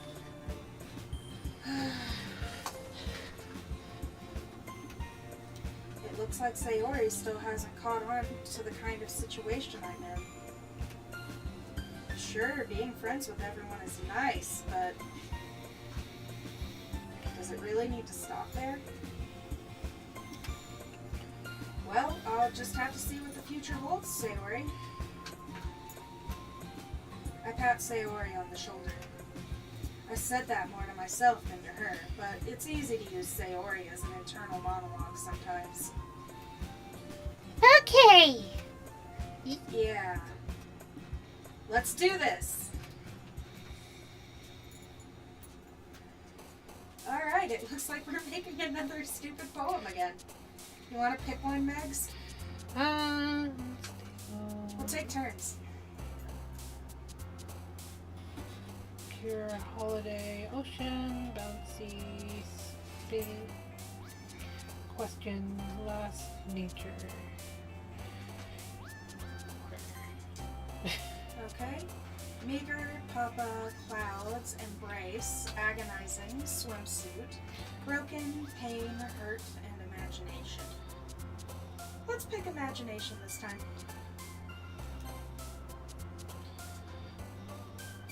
Forgive, alone, fireflies. We already know that Natsuki's gonna like parfait. She also likes fireflies. That's true. Party together, captive, rain cloud, blanket, Yoda Pepper Gang. Welcome to my channel. Yoda Pepper Gang said. Doki Doki, let's go. I guess perfect. Okay. Extreme seeing, vivacious smile, chocolate, bliss, frightening, bed, shame, and Valentine. I think she liked Valentine. We'll do that one. It'd be nice if they gave us new words.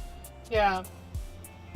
Your turn. Candy, dreams, dinky, afternoon, Dazel, playground, loud, milk, rose,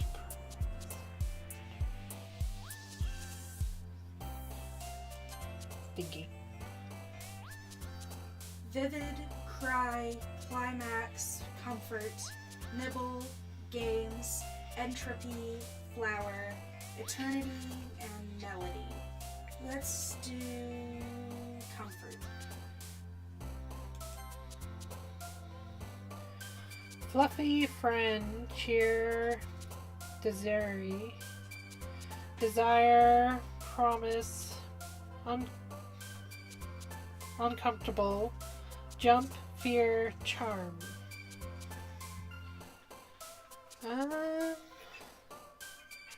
Desire.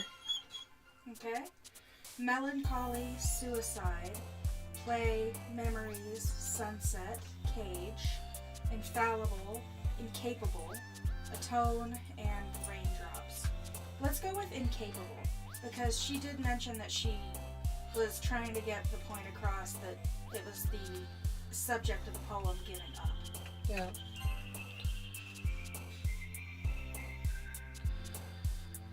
Scars, determination, misfortune, bunny, empty, time, hopeless, tragedy, peace, love. Bunny. Infinite, laugh, sadness, disaster, vacation, peaceful, silly, vitality, color, and beauty. Let's go with peaceful. Sugar, waterfall, skipping, hope, ribbon, wrath, amazing, lipstick, Vibrant. Daydream. Let's go to Daydream. Nightgown, whisper, uncanny, summer, covet, death, anger, feather, jumpy, and depression. Let's go with feather.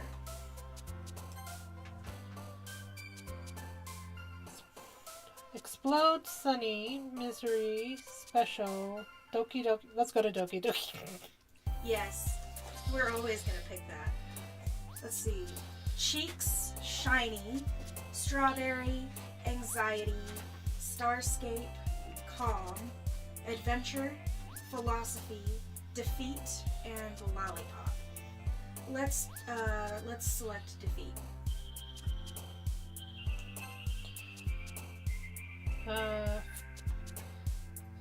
Fister, headphones, pout, lucky, pink, pleasure, portrait, family, despise, control.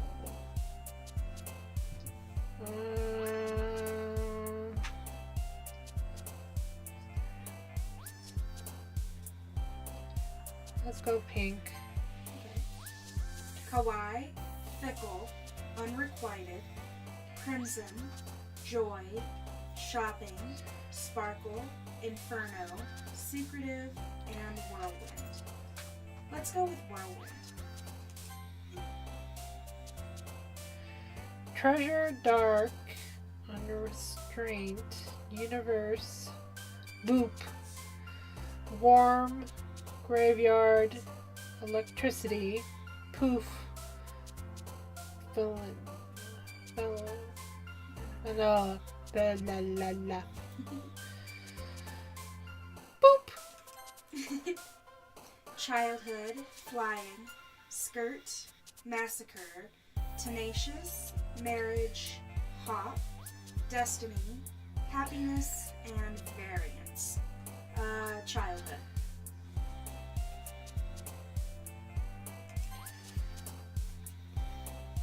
Music, passion, whistle, fireworks, grief, breathe, existence, awesome, heartbreak, heartbeat, socks.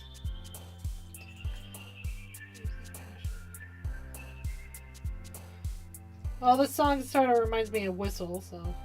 Okay. Let's see.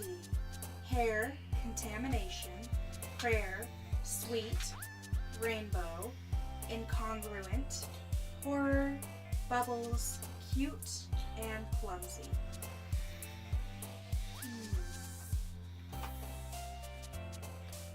Let's go cute.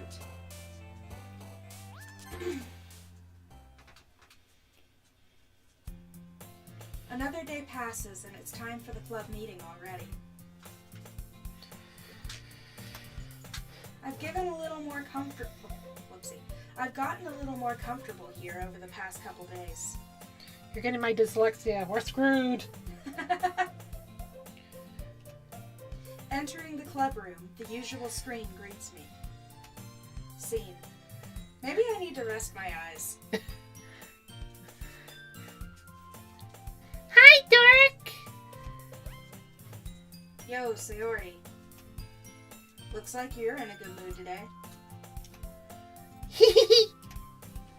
I'm just still not used to you being in the club, that's all. I see. That's a pretty simple thing to get you in a good mood. But I guess it's always the simple things with you anyway. Speaking of which, I'm kinda hungry. Will you come with me to buy snacks? No thanks. Huh? That's not like you at all. I have my reasons. Why don't we take a look at your purse, Sayori?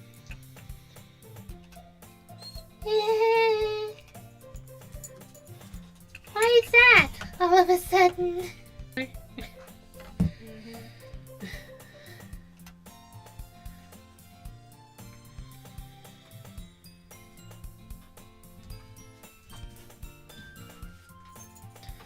no reason, really. I just wanted to look at it.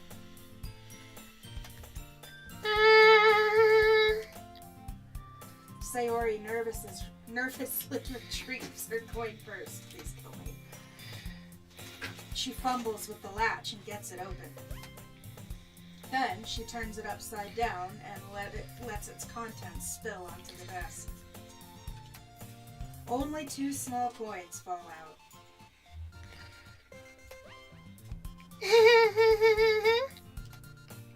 I knew it. I can see right through you, Sayori. That's not fair. How did you know? It's simple. If you had enough money in the first place, you would have bought a snack before coming to the club room. So either you're not hungry and wanted an excuse to take a walk, or you plan to conveniently forget that you spent all your money so that I would lend you some. But there's one more thing. You're always hungry. And so, that only leaves the one option. Yeah. I give up. Don't make me feel guilty. If you're feeling guilty, that means you deserve to feel guilty.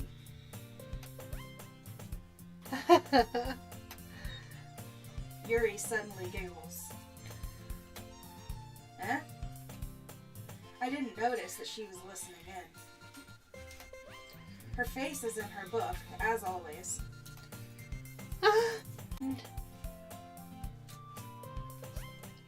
I responsibly afford. And frankly, after Hey! Don't do that. You're gonna knock my computer over. Sorry. And frankly, after pulling a mischievous little stunt like that, your suffering is far enough retribution. Bleh.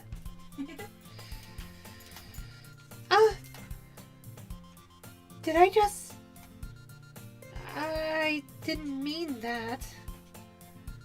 I got too absorbed into my book. You... I really like when you speak your mind, Yuri.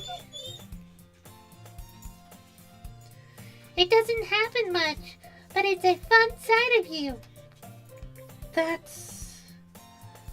There's no way you could think that. You were right, though. I did something bad, and now I have to accept the revelation. Retribution. That. Still, coming from you, Sayori. I guess there's a little devil inside all of us, isn't there? Don't let her fool you. That's Dory. Oh, sorry. Don't let her fool you. Sayori knows exactly what she's doing. After all, she told you guys she was bringing me to the club before she even told me. What? You wouldn't have come if it weren't for the cupcakes. So I had to trick Natsuka into making them. Come on, give me more credit than that, Sayori.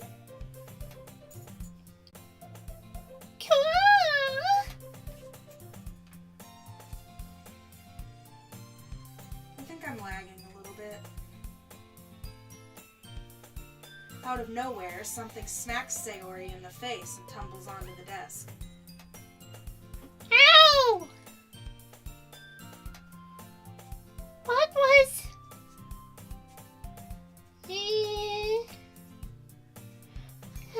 cookie! Sure enough, it's a giant cookie wrapped in plastic. Sayori glances around. Is this a miracle? It's because I paid my restitution. Respution. That would be dork. Oh, sorry. You gotta look at the names. God damn it! We were just complaining about that with Coffin of Ashes. I just got in the mood for it. Sorry. Well, say it anyway. Fuck it. Alright. I don't remember. Actually, that one almost worked.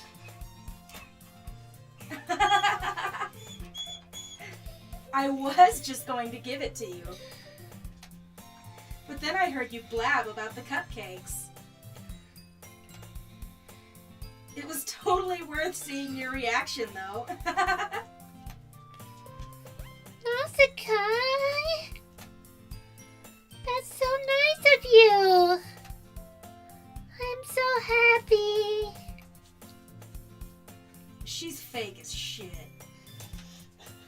Sayori hugs the cookie.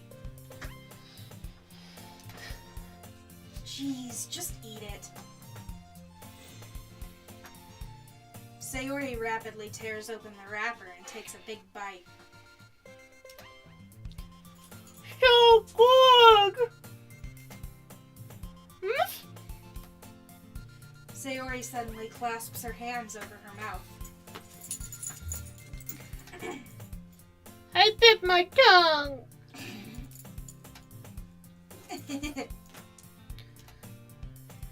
You're going through a lot over just one cookie. Natsuki takes a bite of her own cookie. Ah! Your looks... What the hell? Ah, your looks... I think it's lagging on my end. Sorry. Jeez. Beggars can't be choosers. But yours is chocolate! Yeah, why do I think I gave you that one? Fine. Still, I'm really happy that you shared this one with me. Hee She is so painfully annoying. I cannot stand her. Because of the voice or because... No, she's just annoying. Okay, anyway. Sayori gets out of her seat and goes behind Natsuki, then wraps her arms around her. Ah, jeez. I get it! Cookie still in hand, Natsuki reaches up to nudge Sayori off of her. Woo! Sayori suddenly leans down and takes a bite out of Natsuki's cookie. Little brat. But hey! Did you seriously just do that? Mouth full, Sayori trots away to safety. Yuri and I laugh as well. Jeez, you're such a kid sometimes. Monica, can you tell Sayori? Eh? Natsuki glances around. Monica isn't in the club room. Ugh. Where's Monica anyway? Good question. Have any of you heard anything about her being late today? Not me! Yeah, I don't have... Yeah, I haven't either. See, now you're definitely getting my... It's all your fault.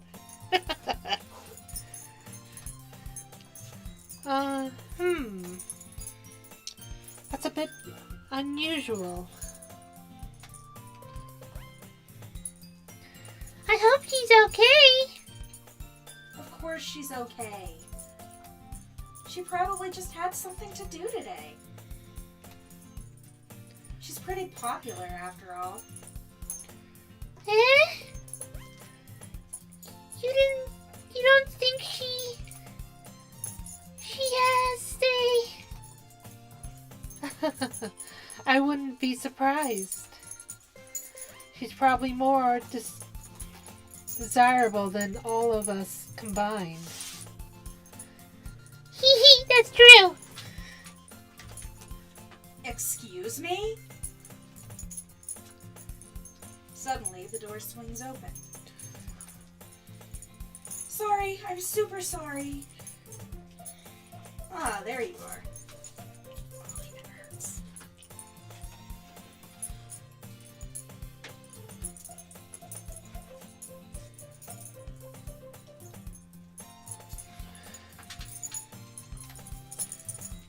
I didn't mean to be late. I hope you guys weren't worried or anything. Monica chose the club over her boyfriend after all. You're so strong-willed. I love that she's just convinced. Oh, boyfriend? What on earth are you talking about? Monica quizzically glances at me. Never mind that. What held you up, anyway? Well, my last period today was study hall. To be honest, I kind of just lost track of time. That makes no sense, though. You would have heard the bell ring, at least. I must not have heard it, since I was practicing piano. Piano? I wasn't aware you played music as well, Monica. I don't really. I just kind of started recently. I've always wanted to learn piano. Holly.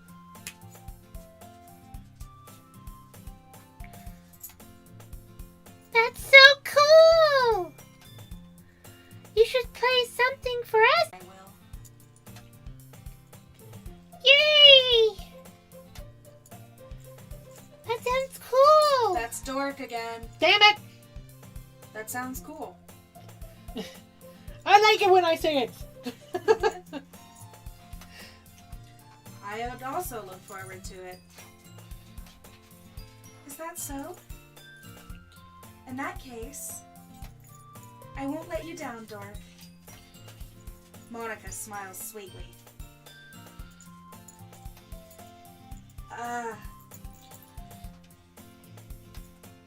I didn't mean any pressure or anything like that. Don't worry. I've been practicing a whole lot recently.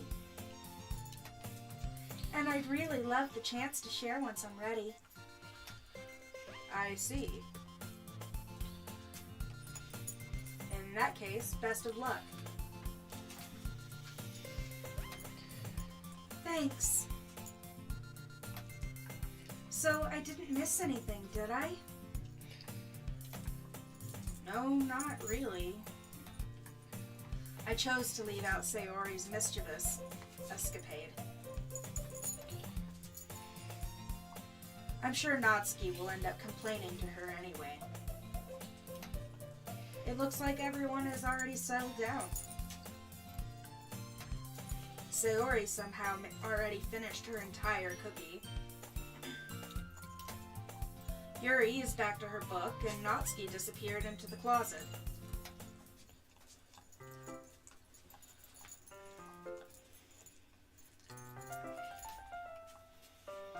It's not long before Natsuki comes up to me expectantly.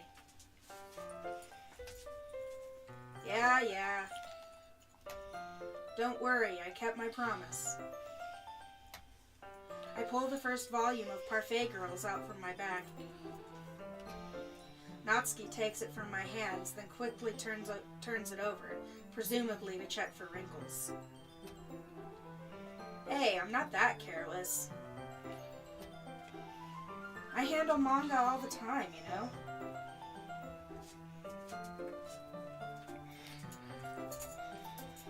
I just wanted to make sure. Oh, sorry, that's her. I just wanted to make sure. Can you blame me for being paranoid? I don't give people my manga every day, you know. That's true. Do you want me to take over her? Sure, if you want to. I don't blame you. Well, anyway, let me put this one back. I'm gonna get the next one, okay? Natsuki makes her way to the closet. You're spoiled. And you need to go to bed.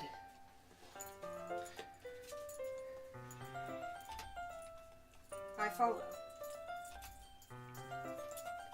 So you're gonna tell me everything you thought of, right?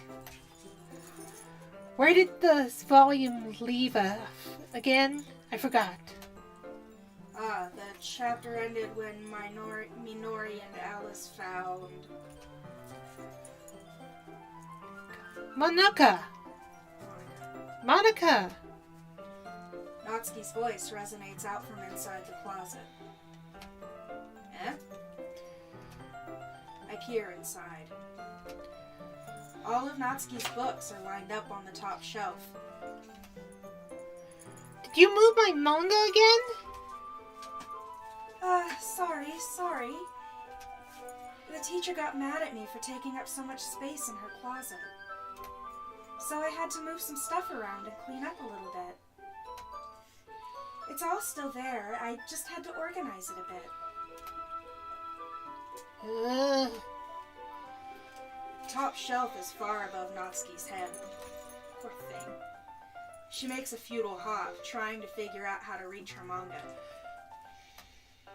Jeez. Is it so convenient? I'm moving these all back down. There are plenty of room on this shelves. And besides, they're really pretty to look at when they're all lined up. Why would you waste that on the top shelf? Natsuki. There's a stool on the wall there. In the closet, there's a collapsible stool that's hanging on the wall. If you want, I can reach up there and hand them to you. I can get them myself. Natsuki grabs the stool from the wall and unfolds it. You think I'm too short or something. I knew it! Well, you know what? Just watch me. Natsuki hops onto the stool, which ends up being a little wobbly because of its collapsible design. Careful. I know what I'm doing. Standing on the stool, Natsuki's fingertips reach the top shelf. The stool would be enough for me to easily grab the books, but Natsuki is being stubborn as usual. Natsuki uses her fingers to scoot one of the smaller boxes to the edge of the shelf. See? Quoi? The box suddenly tips. Natsuki barely catches it before it falls to the floor. The stool wobbles. Losing balance, Natsuki hops off the stool. Thankfully, she was able to stay on her feet. She holds the box triumphantly. There! Having almost fell, Natsuki is a bit shaken up. Jeez. That Oh, works. God darn it, sorry. Jeez. No need to prove yourself to me. There's no way you'll be able to get the bigger boxes like that. I can reach them, so just... I said I can do it. I don't want your help, okay? I'm gonna get a chair, so just hang on. Natsuki forces her way past me out of the closet. Let's see. The classroom chairs have the desks attached, so they're too inconvenient to fit in the closet. Okay, but there was one in the closet in the beginning. Like, I could see it in the background. Yeah. Whatever. Plot hole. Natsuki trots over to the teacher's desk, which has a computer chair behind it. She rolls it on its wheels back over to the closet. Oh yeah, that's not safe or anything. Yeah, that's a great idea. Sorry. Just read the name! I know, I'm trying! I just get used to just talking. It's okay. It's a little dangerous since the chair swivels and rolls. Yeah, I get it. But I've already learned my lesson, so I keep my mouth shut.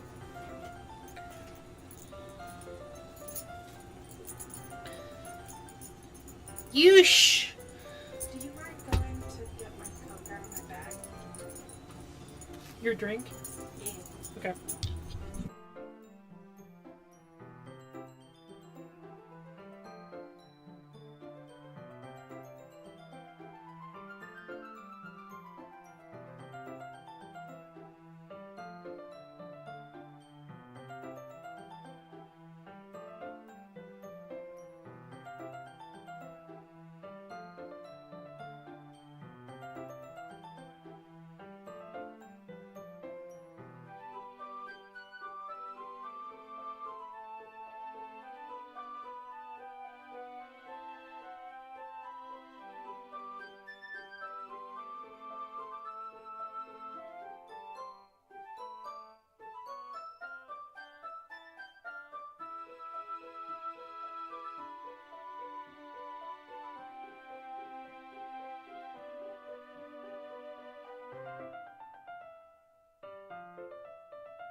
Lord Kusuro. Welcome to my channel.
Did you have the mic off this Yes, I time? had the mic off this whole time. God damn it.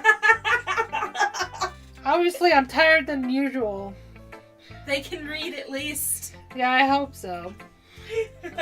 Sorry, everybody. I didn't mean for the mic to be off. I've done it a few times during this stream, too. My poems are supposed to impress you, not the other way around. You're trying to impress me? Obviously, you think I'd let you enjoy Yuri's writing more than mine? Give me a break. Well, in that case, what's the problem with me trying to impress you? I'll tell you...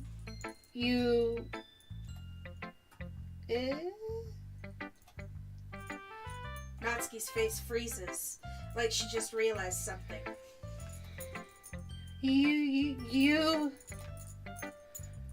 You're trying to impress me? Natsuki vigorously scans her eyes over my poem one more time.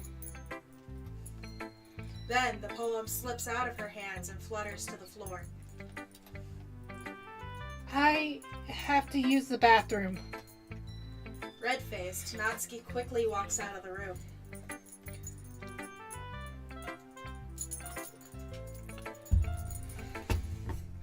Meow. Hey, Dork. Did something happen to Natsuki? I just saw her rush out like that. You didn't do anything terrible, did you?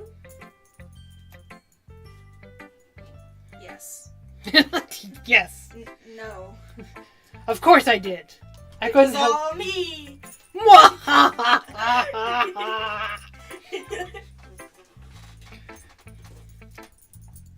I just told her that my voice gets caught in my throat. There's no way I could tell Monica that I'm trying to impress Natsuki.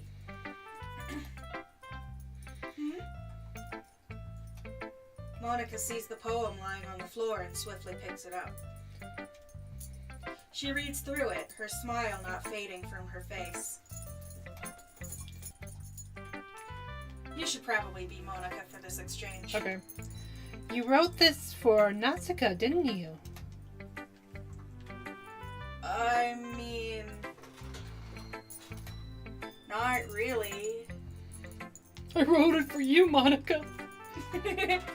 He's a playboy, I swear. In fact, didn't she like your poem a lot the other day, too? I'm surprised you know her taste so well already. Are you sure you're not cheating, Dork? Cheating? What do you mean by that? Never mind. I'm just kidding. I didn't understand Monica's jokes at all. Anyway, how did you think Natsuka feels about you? Oh, you didn't need to answer that.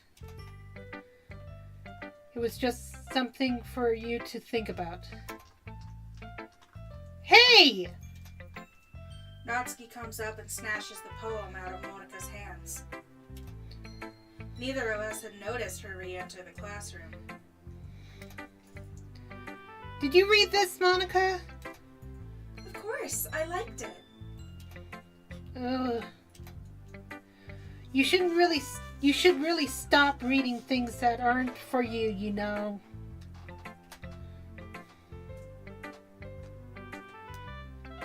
That's Natsuki.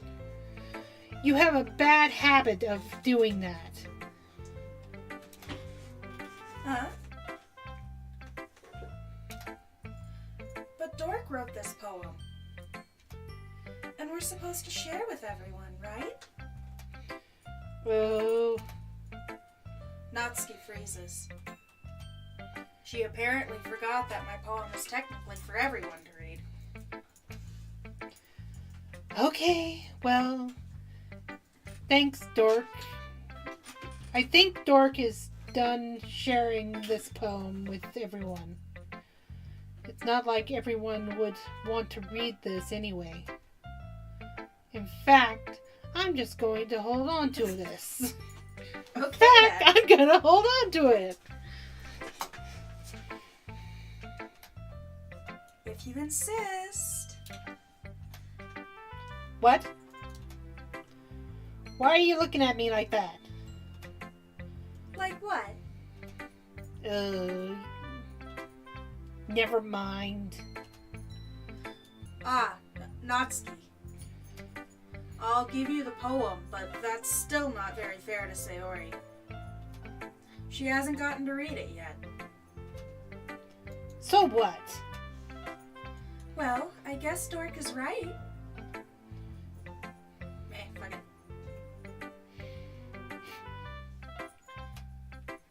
It's not fair if you don't let everyone finish reading it. Okay, I'll get over here. Is it got up? Yeah. Okay. Fine. Natsuki returns my poem. It's not like she's going to like it though. Anyway, read my poem now. And no, I won't let you keep it. This is my only copy. Amy likes spiders. You know what I heard about Amy? Amy likes spiders. Icky, wriggly, hairy, ugly spiders. That's why I'm not friends with her. Amy has a cute singing voice. I heard her singing my favorite love song. Every time she sang the chorus, my heart would pound to the rhythm of the words. But she likes spiders. That's why I'm not friends with her. One time, I hurt my leg really bad. Amy helped me up and took me to the nurse. I tried not to let her touch me. She likes spiders, so her hands are probably gross. That's why I'm not friends with her. Amy has a lot of friends. I always see her talking to people. She probably talks about spiders. What if her friends start to like spiders too? That's why I'm not friends with hers. It doesn't matter if she has other hobbies. It doesn't matter if she keeps it private. It doesn't matter if it doesn't hurt anyone. It's gross. She's gross. The world is better off without spider lovers. And I'm gonna tell everyone. Well, shit. I think that was the best I can do. No, of course not.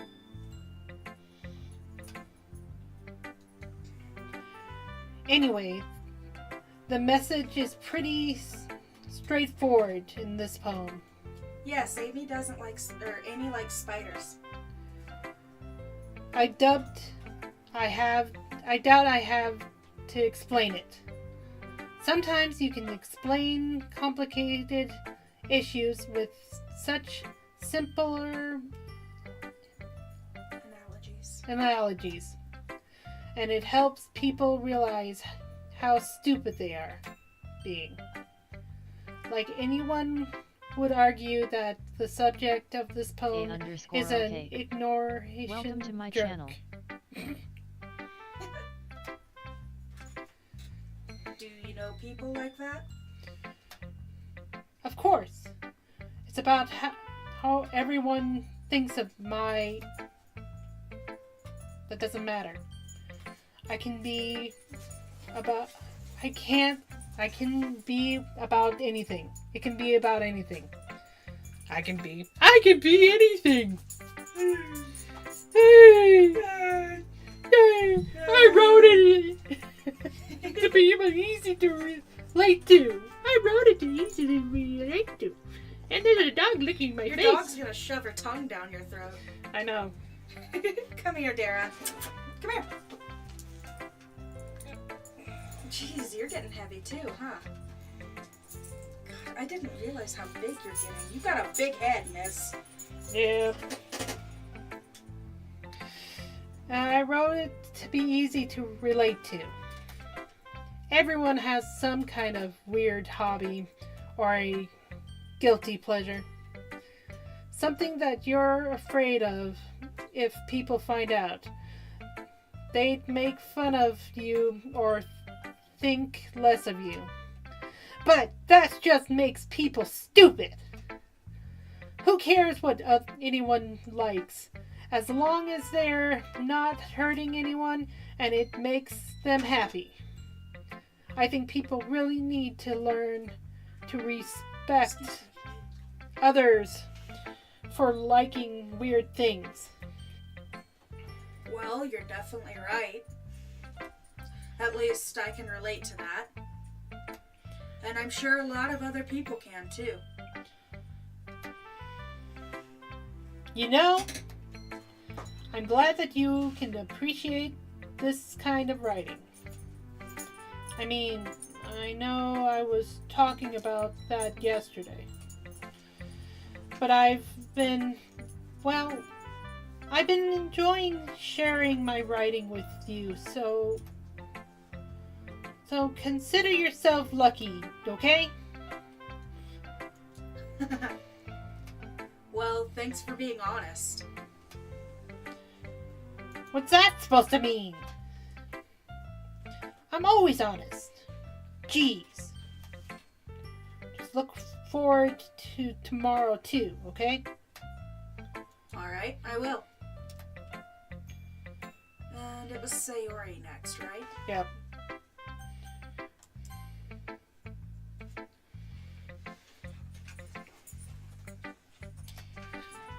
Oh, I like this one.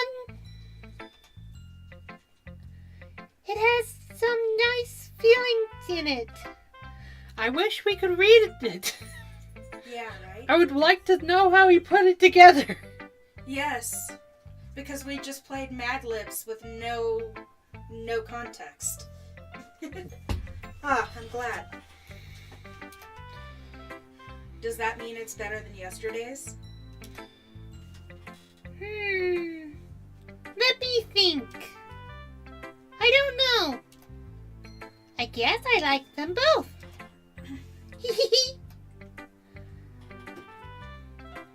That's not very helpful, you know. Well, I'm not very good at figuring out if a poem are good or bad. But that's why I just go by my heart. If it makes me feel things, then it must be a good poem. I'm not sure that's exactly how it works. Then again, I guess conveying my feelings is a pretty important part of this whole thing. Yeah, maybe. Ooh, pardon me. That was fantastic. Honestly, I don't even know what kind of writing you like in the first place. Yeah, me neither. Ugh. Why don't you at least try giving it some thought? Well, you want to write something for me? That's so sweet. Girl, where the hell did you get that from? Sis is Delulu. Yeah, right. But you're always thinking about other people. You need to think about yourself once in a while. If you don't, you might end up getting hurt at some point. Well, I don't really know what you mean, but I'll try to keep it in mind. Well, whatever. Anyway, let's see. I guess I like happy poems. Wait, sometimes I like sad poems too. Sometimes a little bit of both. There's a word for that, right? What's the word I'm looking for? Bittersweet. Yeah! I like things that are happy and Oh, that's sorry. happy Ah! and sad. I can't see you liking something sad, Sayori. Well, I like happy the most. But sometimes when you have a little rain cloud in your head, the sad poem can help give the rain cloud a little hug. Okay, that's kind of cute. And make a nice happy rainbow. Sayori, that's unexpectedly poetic. Eh? Is it? Maybe I'm getting better at expressing my feelings after all. Thanks, Dork. I should go write that down, then. You can read my poem now, okay? It's probably about food or something. I would write about food. Food is good. Bottles. This is Yeah, official that says bottles. Fayokayani. I pop Welcome off to my my scalp channel. like the lid of a cookie This jar. is official It's the secret Fayokayani. place where I keep all my Said. dreams. Little Hell balls of lag is sunshine, happening for all me, rubbing face with together tears like of a joy. bundle of kittens. I reach inside with my thumb and forefinger and pluck one out. It's warm and tingly, but there's no time to waste. I put it in a little bottle to keep it safe, and I put the bottle on the shelf with all the other bottles. Happy thoughts, happy thoughts, happy thoughts in bottles, all in a row. My collection makes me lots of friends. Each bottle a starlight to make amends. Sometimes my friend feels a certain way. Down comes a bottle to save the day.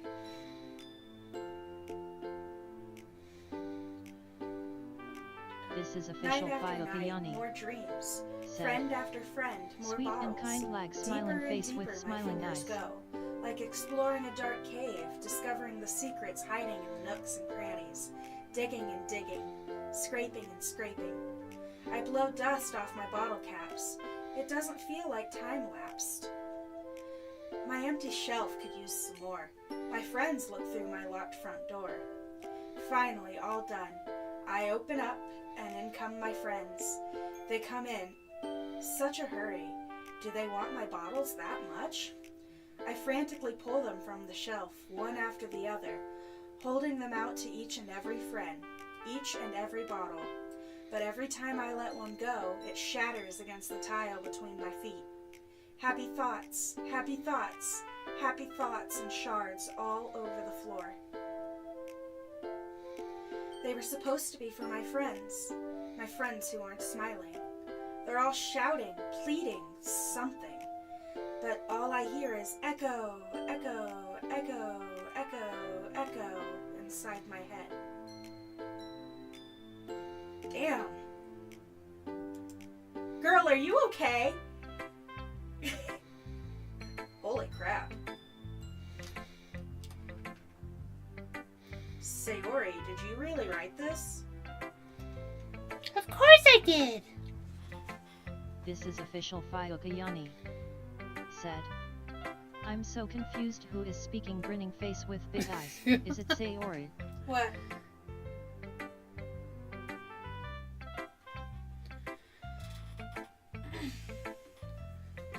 Sayori is speaking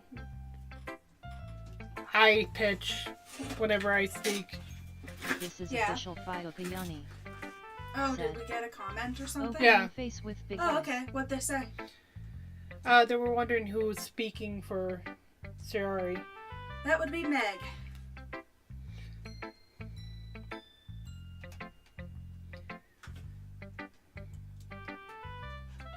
Didn't I tell you yesterday I was gonna write the best poem ever?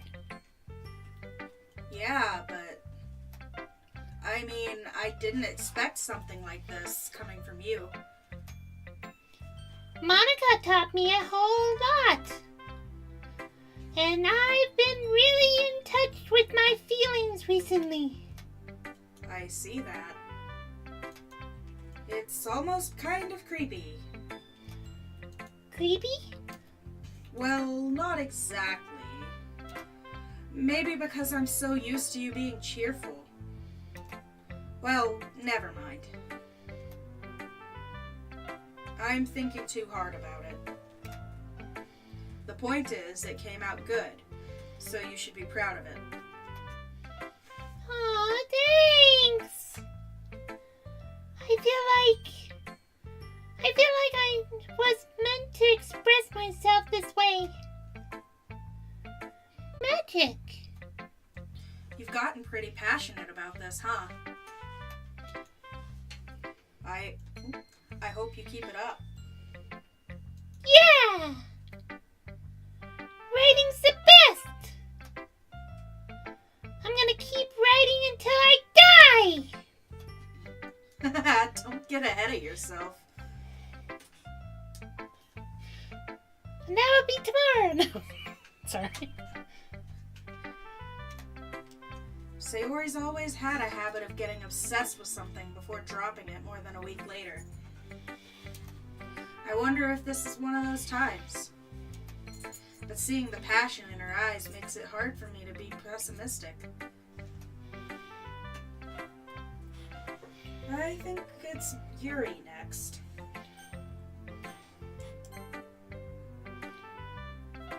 Let's see what you've written for today.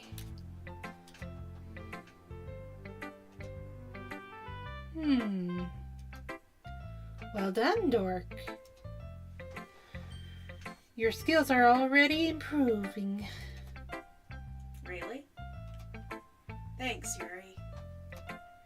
Coming from you, that means a lot. Huh? It's nothing. I'm just happy to help inspire fellow writers.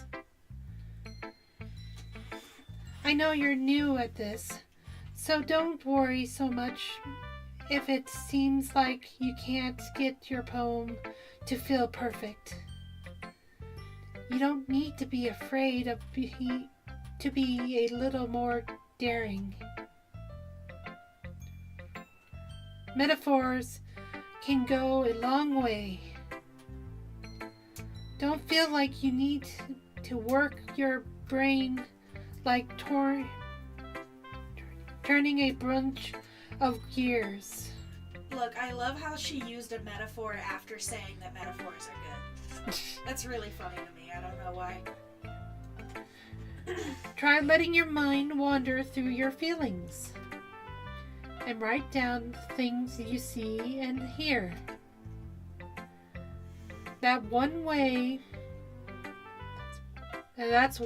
to truly enable your reader to see into your mind.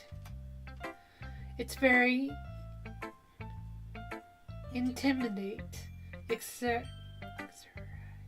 exercise. I see. That's a certainly interesting technique. Thanks for sharing. I have, an example of that if you'd like to read it. Of course. Is this the poem you wrote for today? Yuri nods and timidly hands me her poem. The raccoon. It happened in the dead of night while I was slicing bread for a guilty snack. My attention was caught by the scattering of a raccoon outside my window. That was, I believe, the first time I noticed my strange tendency as an unordinary human. I gave the raccoon a piece of bread, my subconscious well aware of the consequences, well aware that a raccoon that is fed will always come back for more. The enticing beauty of my cutting knife was the symptom. The bread, my hungry curiosity. The raccoon, an urge.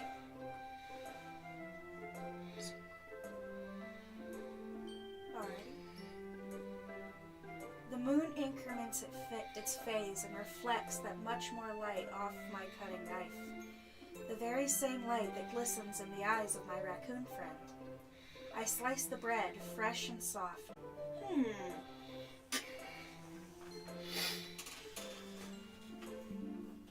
I like raccoons.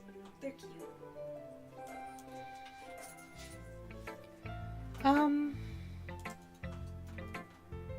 I would was a little more daring with this one than yesterday's.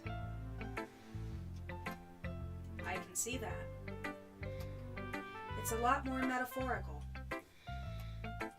I don't know if it's my fault, but I can't begin to imagine what this poem is about. That's right. It's a bit closer to my preferred writing style. Using the poem as a canvas to express vivid imaginary and conveying emotions through them. Yeah, if I take it at face value, then I can't even figure out what it's supposed to mean. Well, I think it's something that different people can relate to in their own way. I wanted to express the way it feels for me to indulge my own in more unusual hobbies. Murder. She likes murder. Killing! It's those sort of things I'm usually forced to keep to myself. So I sometimes enjoy writing about them. Huh, that's funny. Huh?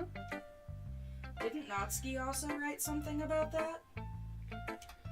About someone being ridiculed for a strange interest.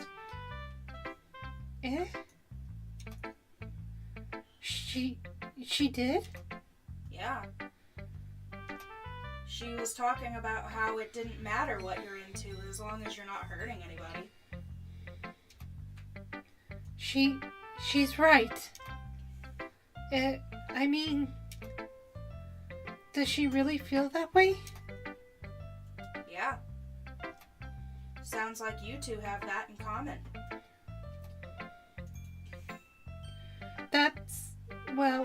That's interesting. To me, she seems like the kind of person who would make fun of my hobbies. But I suppose that's my fault for judging, isn't it? Please don't tell her I said that. Don't worry, I have no reason to. Okay. Well, thank you for sharing it with me. After all, if I hadn't learned to embrace my own weirdness, I would probably hate myself. I might be ranting a little bit now, but I'm glad that you're a good listener. No one left. Sorry, Monica. Rip.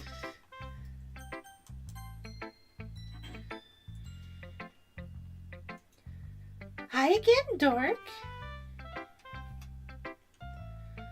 That was kind of silly with Nasuka earlier, wasn't it? I'm glad the two of you have been getting along so well. That's one way of putting it. Anyway, I already read your poem, but you can go ahead and read mine now. I like the way this one turned out, so I hope you do too. Save me. The colors, they won't stop. Bright, beautiful colors. Flashing, expanding, piercing. Red, green, blue. An endless cacophony of meaningless noise. The noise, it won't stop. Violent, grating waveforms. Oh, come on. Squeaking, screeching, piercing. Sine, cosine, tangent. Like playing a chalkboard on a turntable. Like playing a vinyl on a pizza crust. An endless poem of meaningless.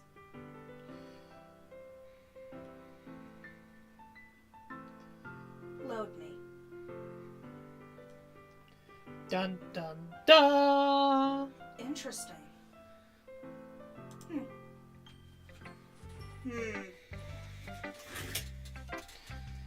It's even more abstract than your last one, huh? I guess it's just the way I write. I'm sorry if you didn't like it. No, I never said that. It's just a kind of thing I've never really seen before, I guess. I kind of like playing with my space on the paper. Choosing where and how to space your words can totally change the mood of the poem. It's almost like magic. The way I write the lines really short makes it feel like they're trying to speak over the noise. I see. It's still hard for me to tell what it's about, though.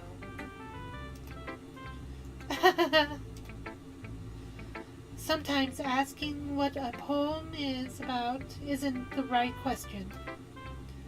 A poem can be abstract as a physical expression of a feeling or a conversation with the reader. So put it that way, not every poem is about something. Anyway, here's Monica's writing tip of the day. Sometimes you'll find yourself facing a different decision. When that happens, don't forget to save your game. You never know when you might change your mind, or when something unexpected may happen. Wait, is this tip even about writing? What am I even talking about? That's my advice for today. Thanks for listening. Okay, everyone. We're all done reading each other's poems, right? I have something extra planned today, so if everyone could come sit at the front of the room. We kind of want to save right now, I think. There. Oh shit, we haven't saved this entire time. Oh, that's not good. We just did. Yeah, I guess. Return. There we go. Is this about the festival? Well, sort of. I'll let you do, Natsuki. Ugh. Do we really have to do something for the festival? It's not like we can put together anything good in just a few days. We'll just end up embarrassing ourselves instead of getting any new members. That's a concern of mine as well. I didn't really do well with last minute preparations.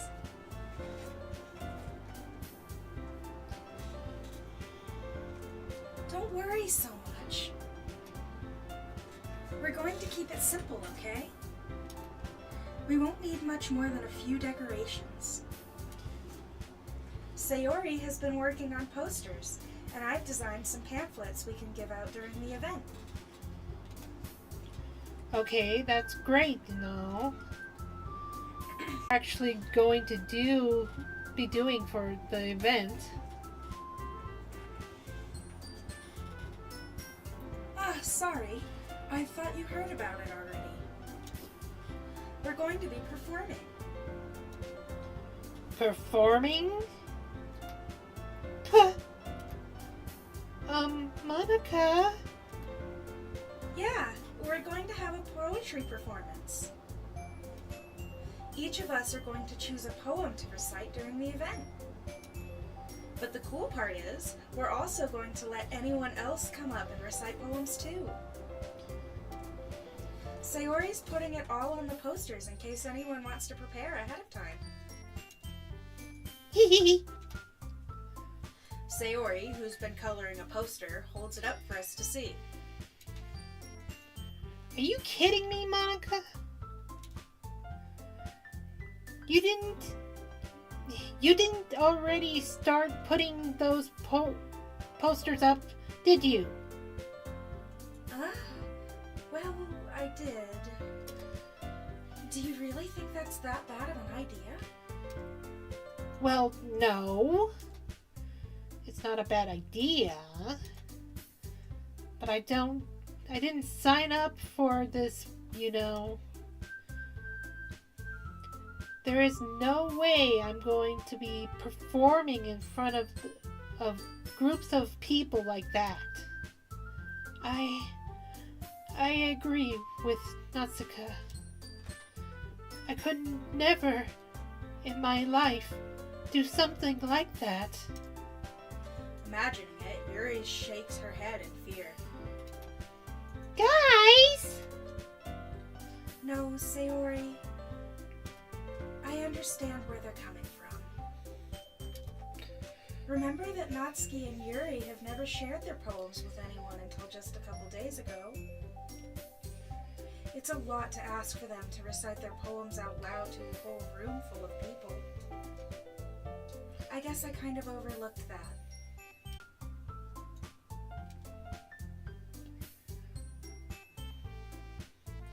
But I still think we should give it our best. We're the only ones responsible for the fate of this club.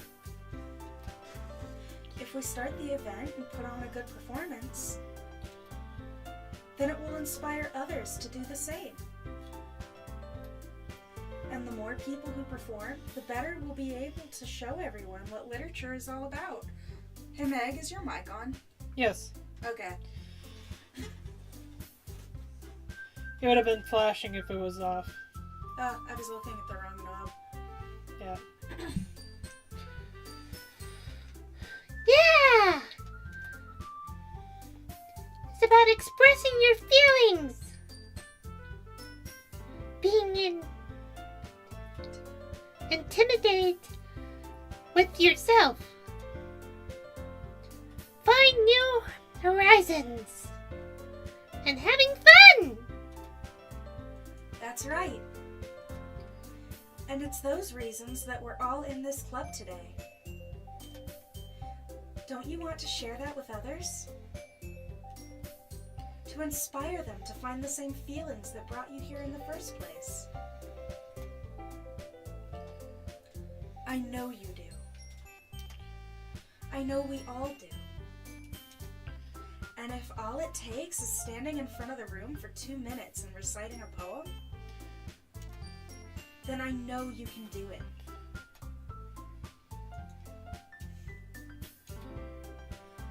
Natsuki and Yuri remain silent. Sayori looks worried. I guess that leaves me no choice. I agree. I don't think it's too much to ask. I think that Sayori and Monica have been trying really hard to get new members. The least we can do is help them out a little bit. Well, maybe, but It looks like Natsuki doesn't have any arguments left. okay, fine. I guess I'll just have to get it over with. Alright! Thanks, Natsuki. What about you, Yuri? Yuri dejectedly glances around at everyone else's expectant faces.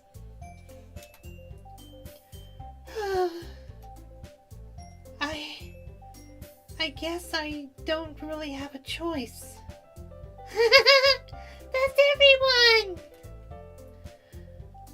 You're the best, Yuri! This club is seriously going to be the death of me. Oh gosh. You'll be fine, Yuri. But anyway, let's move on to the main event. I want each of you to choose a poem of yours. Now, let's see.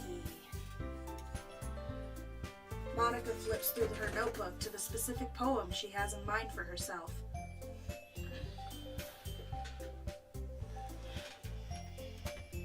She stands behind the podium. The title of this poem is The Way They Fly. Monica begins reciting her poem. Her clear, confident tone fills the room.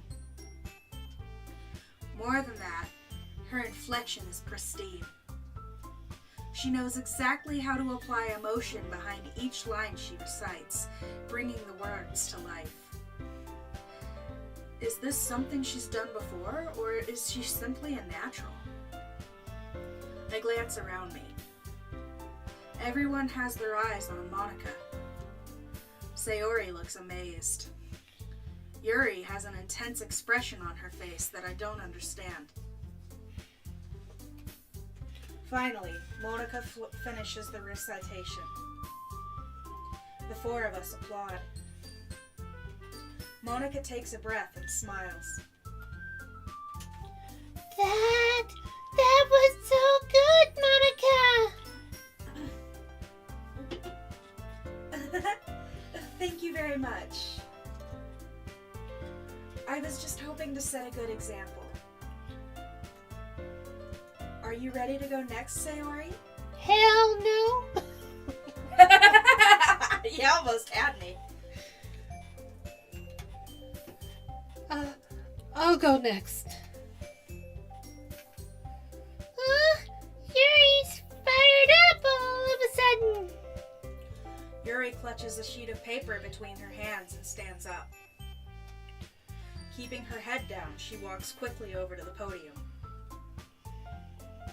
This poem's called... Yuri anxiously glances at each of us. You can do it, Yuri. You can do it, Yuri! It's called Afterimage of a Crimson Eye. Staffa. Yuri's voice Welcome shakes to my as she channel. starts reading the poem. Just a moment ago, she practically refused to do this. Why is she suddenly putting in so much effort? As Yuri gets past the first couple of lines, her voice changes. It's almost like what happens when Yuri gets absorbed into one of her books. Her quivering words... Oh, it paused on me. Her quivering words transform into the sharp syllables of a fierce and confident woman.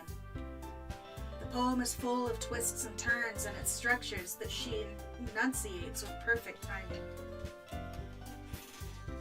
This must be a rare glimpse into the whirling fire Yuri keeps concealed inside her head. Suddenly, she's finished. Everyone is stunned.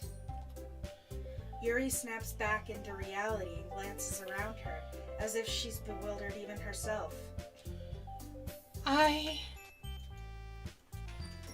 It's up to me to save this situation.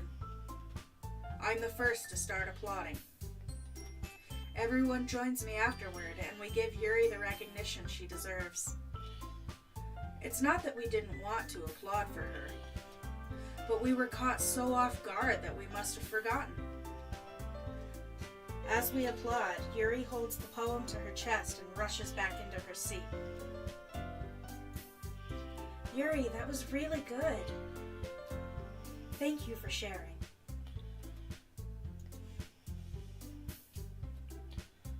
Looks like Yuri is down for the count. Okay! I guess I'm next then. Sayori hops out of her chair and cheerfully walks up to the podium. This one's called My Meadow.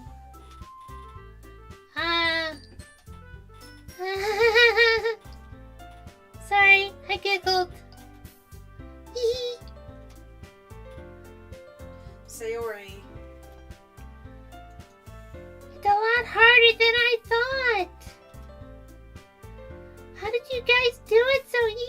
see. Try not to think of it like you're reciting to other people. Imagine you're reciting it to yourself, like in front of a mirror, and you're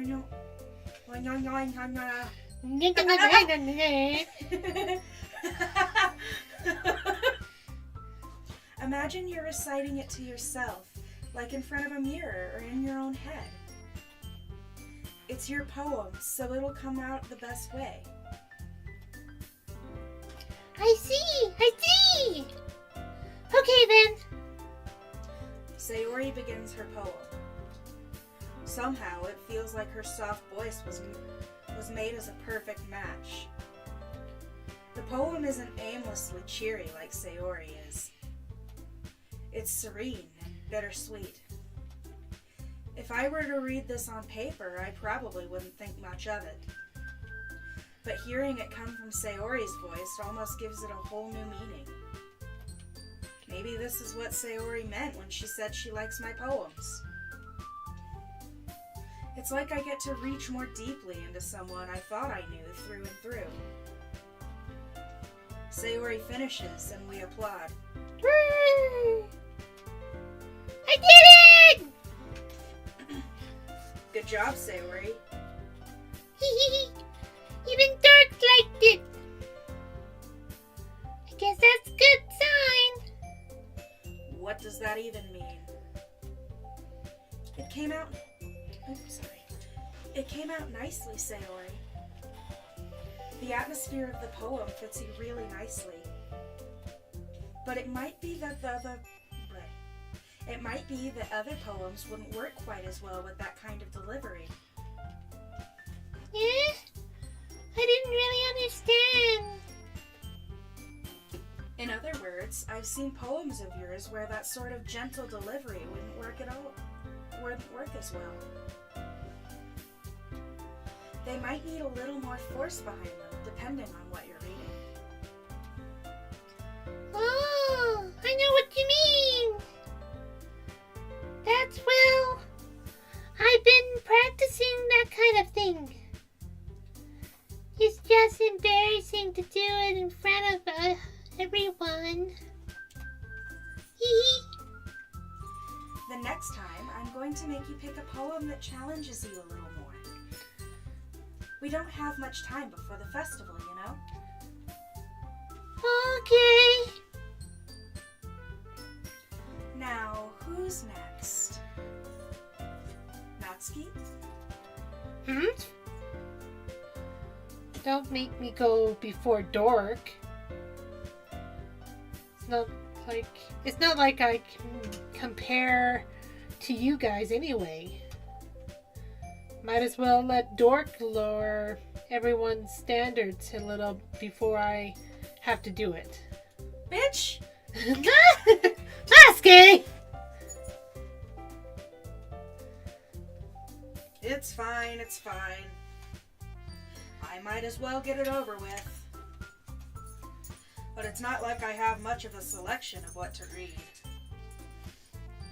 I'll just have to go with what I wrote for today.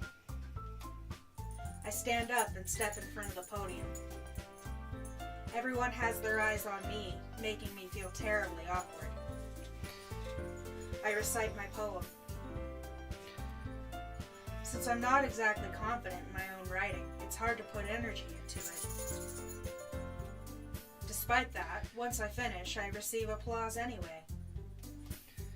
Sorry, I'm not really as good as everyone else. Don't worry about it so much. I think it's less about your abilities and more about your lack of confidence in your writing.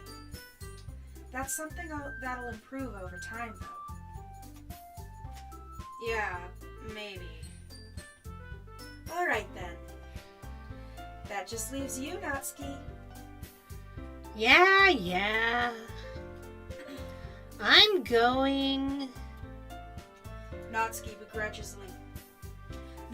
begrudgingly gets out of her seat and makes her way to the podium. The poem is called... Why are you all looking at me? because you're presenting. Anyway, the poem is called Jump. Natsuki takes a breath. Once she starts reciting the poem, her sour attitude disappears a little.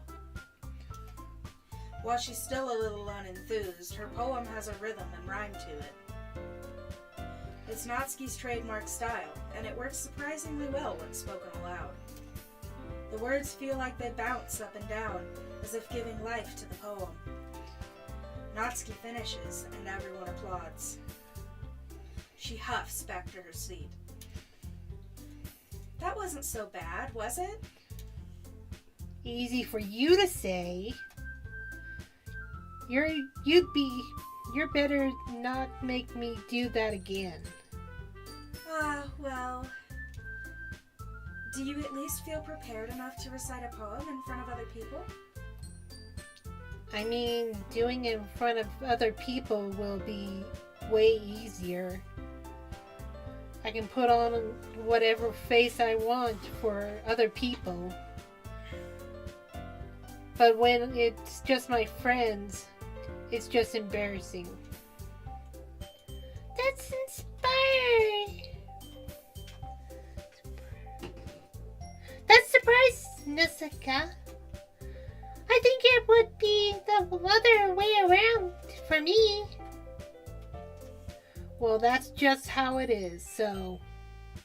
Well, I guess in that case, you won't have much to worry about for the festival. That said, I want to thank everyone for coming through. It might be hard, but I hope that you all have an idea of what it's like now. Make sure you pick a poem and get enough practice before the festival, okay? I'll be making pamphlets, so let me know ahead of time what you'll be reciting. Jeez. I should probably find some other poem to recite instead. That's fine too. It doesn't have to be your own. I'm already pleasantly surprised that you're putting in all this effort for the club. It makes me really happy. Yeah, no problem. Okay, everyone. I think that's about it for today. I know the festival is coming up, but let's try to write poems for tomorrow as well. It's been working out really nicely so far, so I'd like to continue that. As for the festival, we'll finish planning tomorrow, and then we'll have the weekend to prepare. Monday's the big day. I can't wait! I can do this. I can do this. All right. I stand up. There's no way I'll be able to find the same enthusiasm as Sayori and Monica, but I'll do my best to get through it. If it's for the sake of the club, and impressing Monica, then I'll have to do my best. Ready to go? Go, Sayori. I know why I got messed up because she just pops up. That's exactly what it is. Like, they're just setting you up for failure. Yep!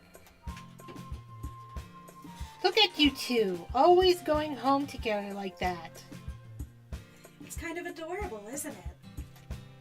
Hee hee. Jeez, Scott. Oh, sorry. Jeez, guys.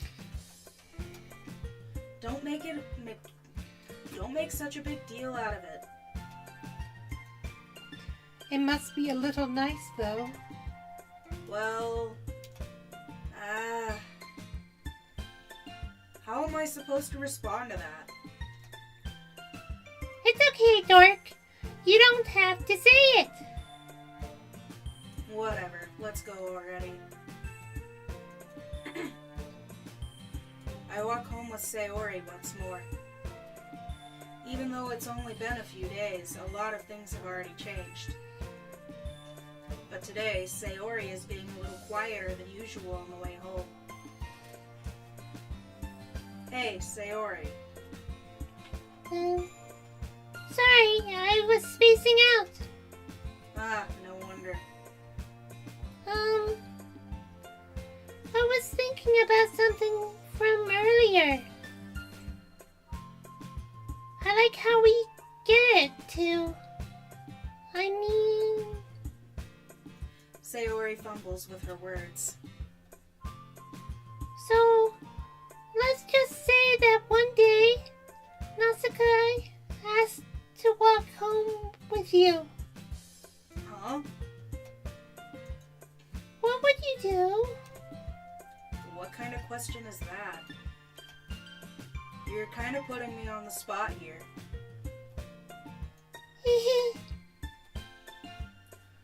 I think we need to save before this. We should save.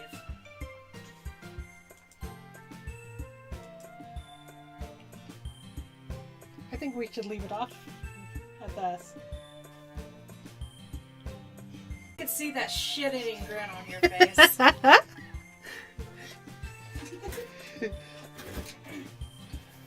Fine, if she's tired, I guess we'll... No! Do you want to keep going or no? I'm just giving you shit. We probably do need to, like, end it here. Okay. Alright. You sign off first.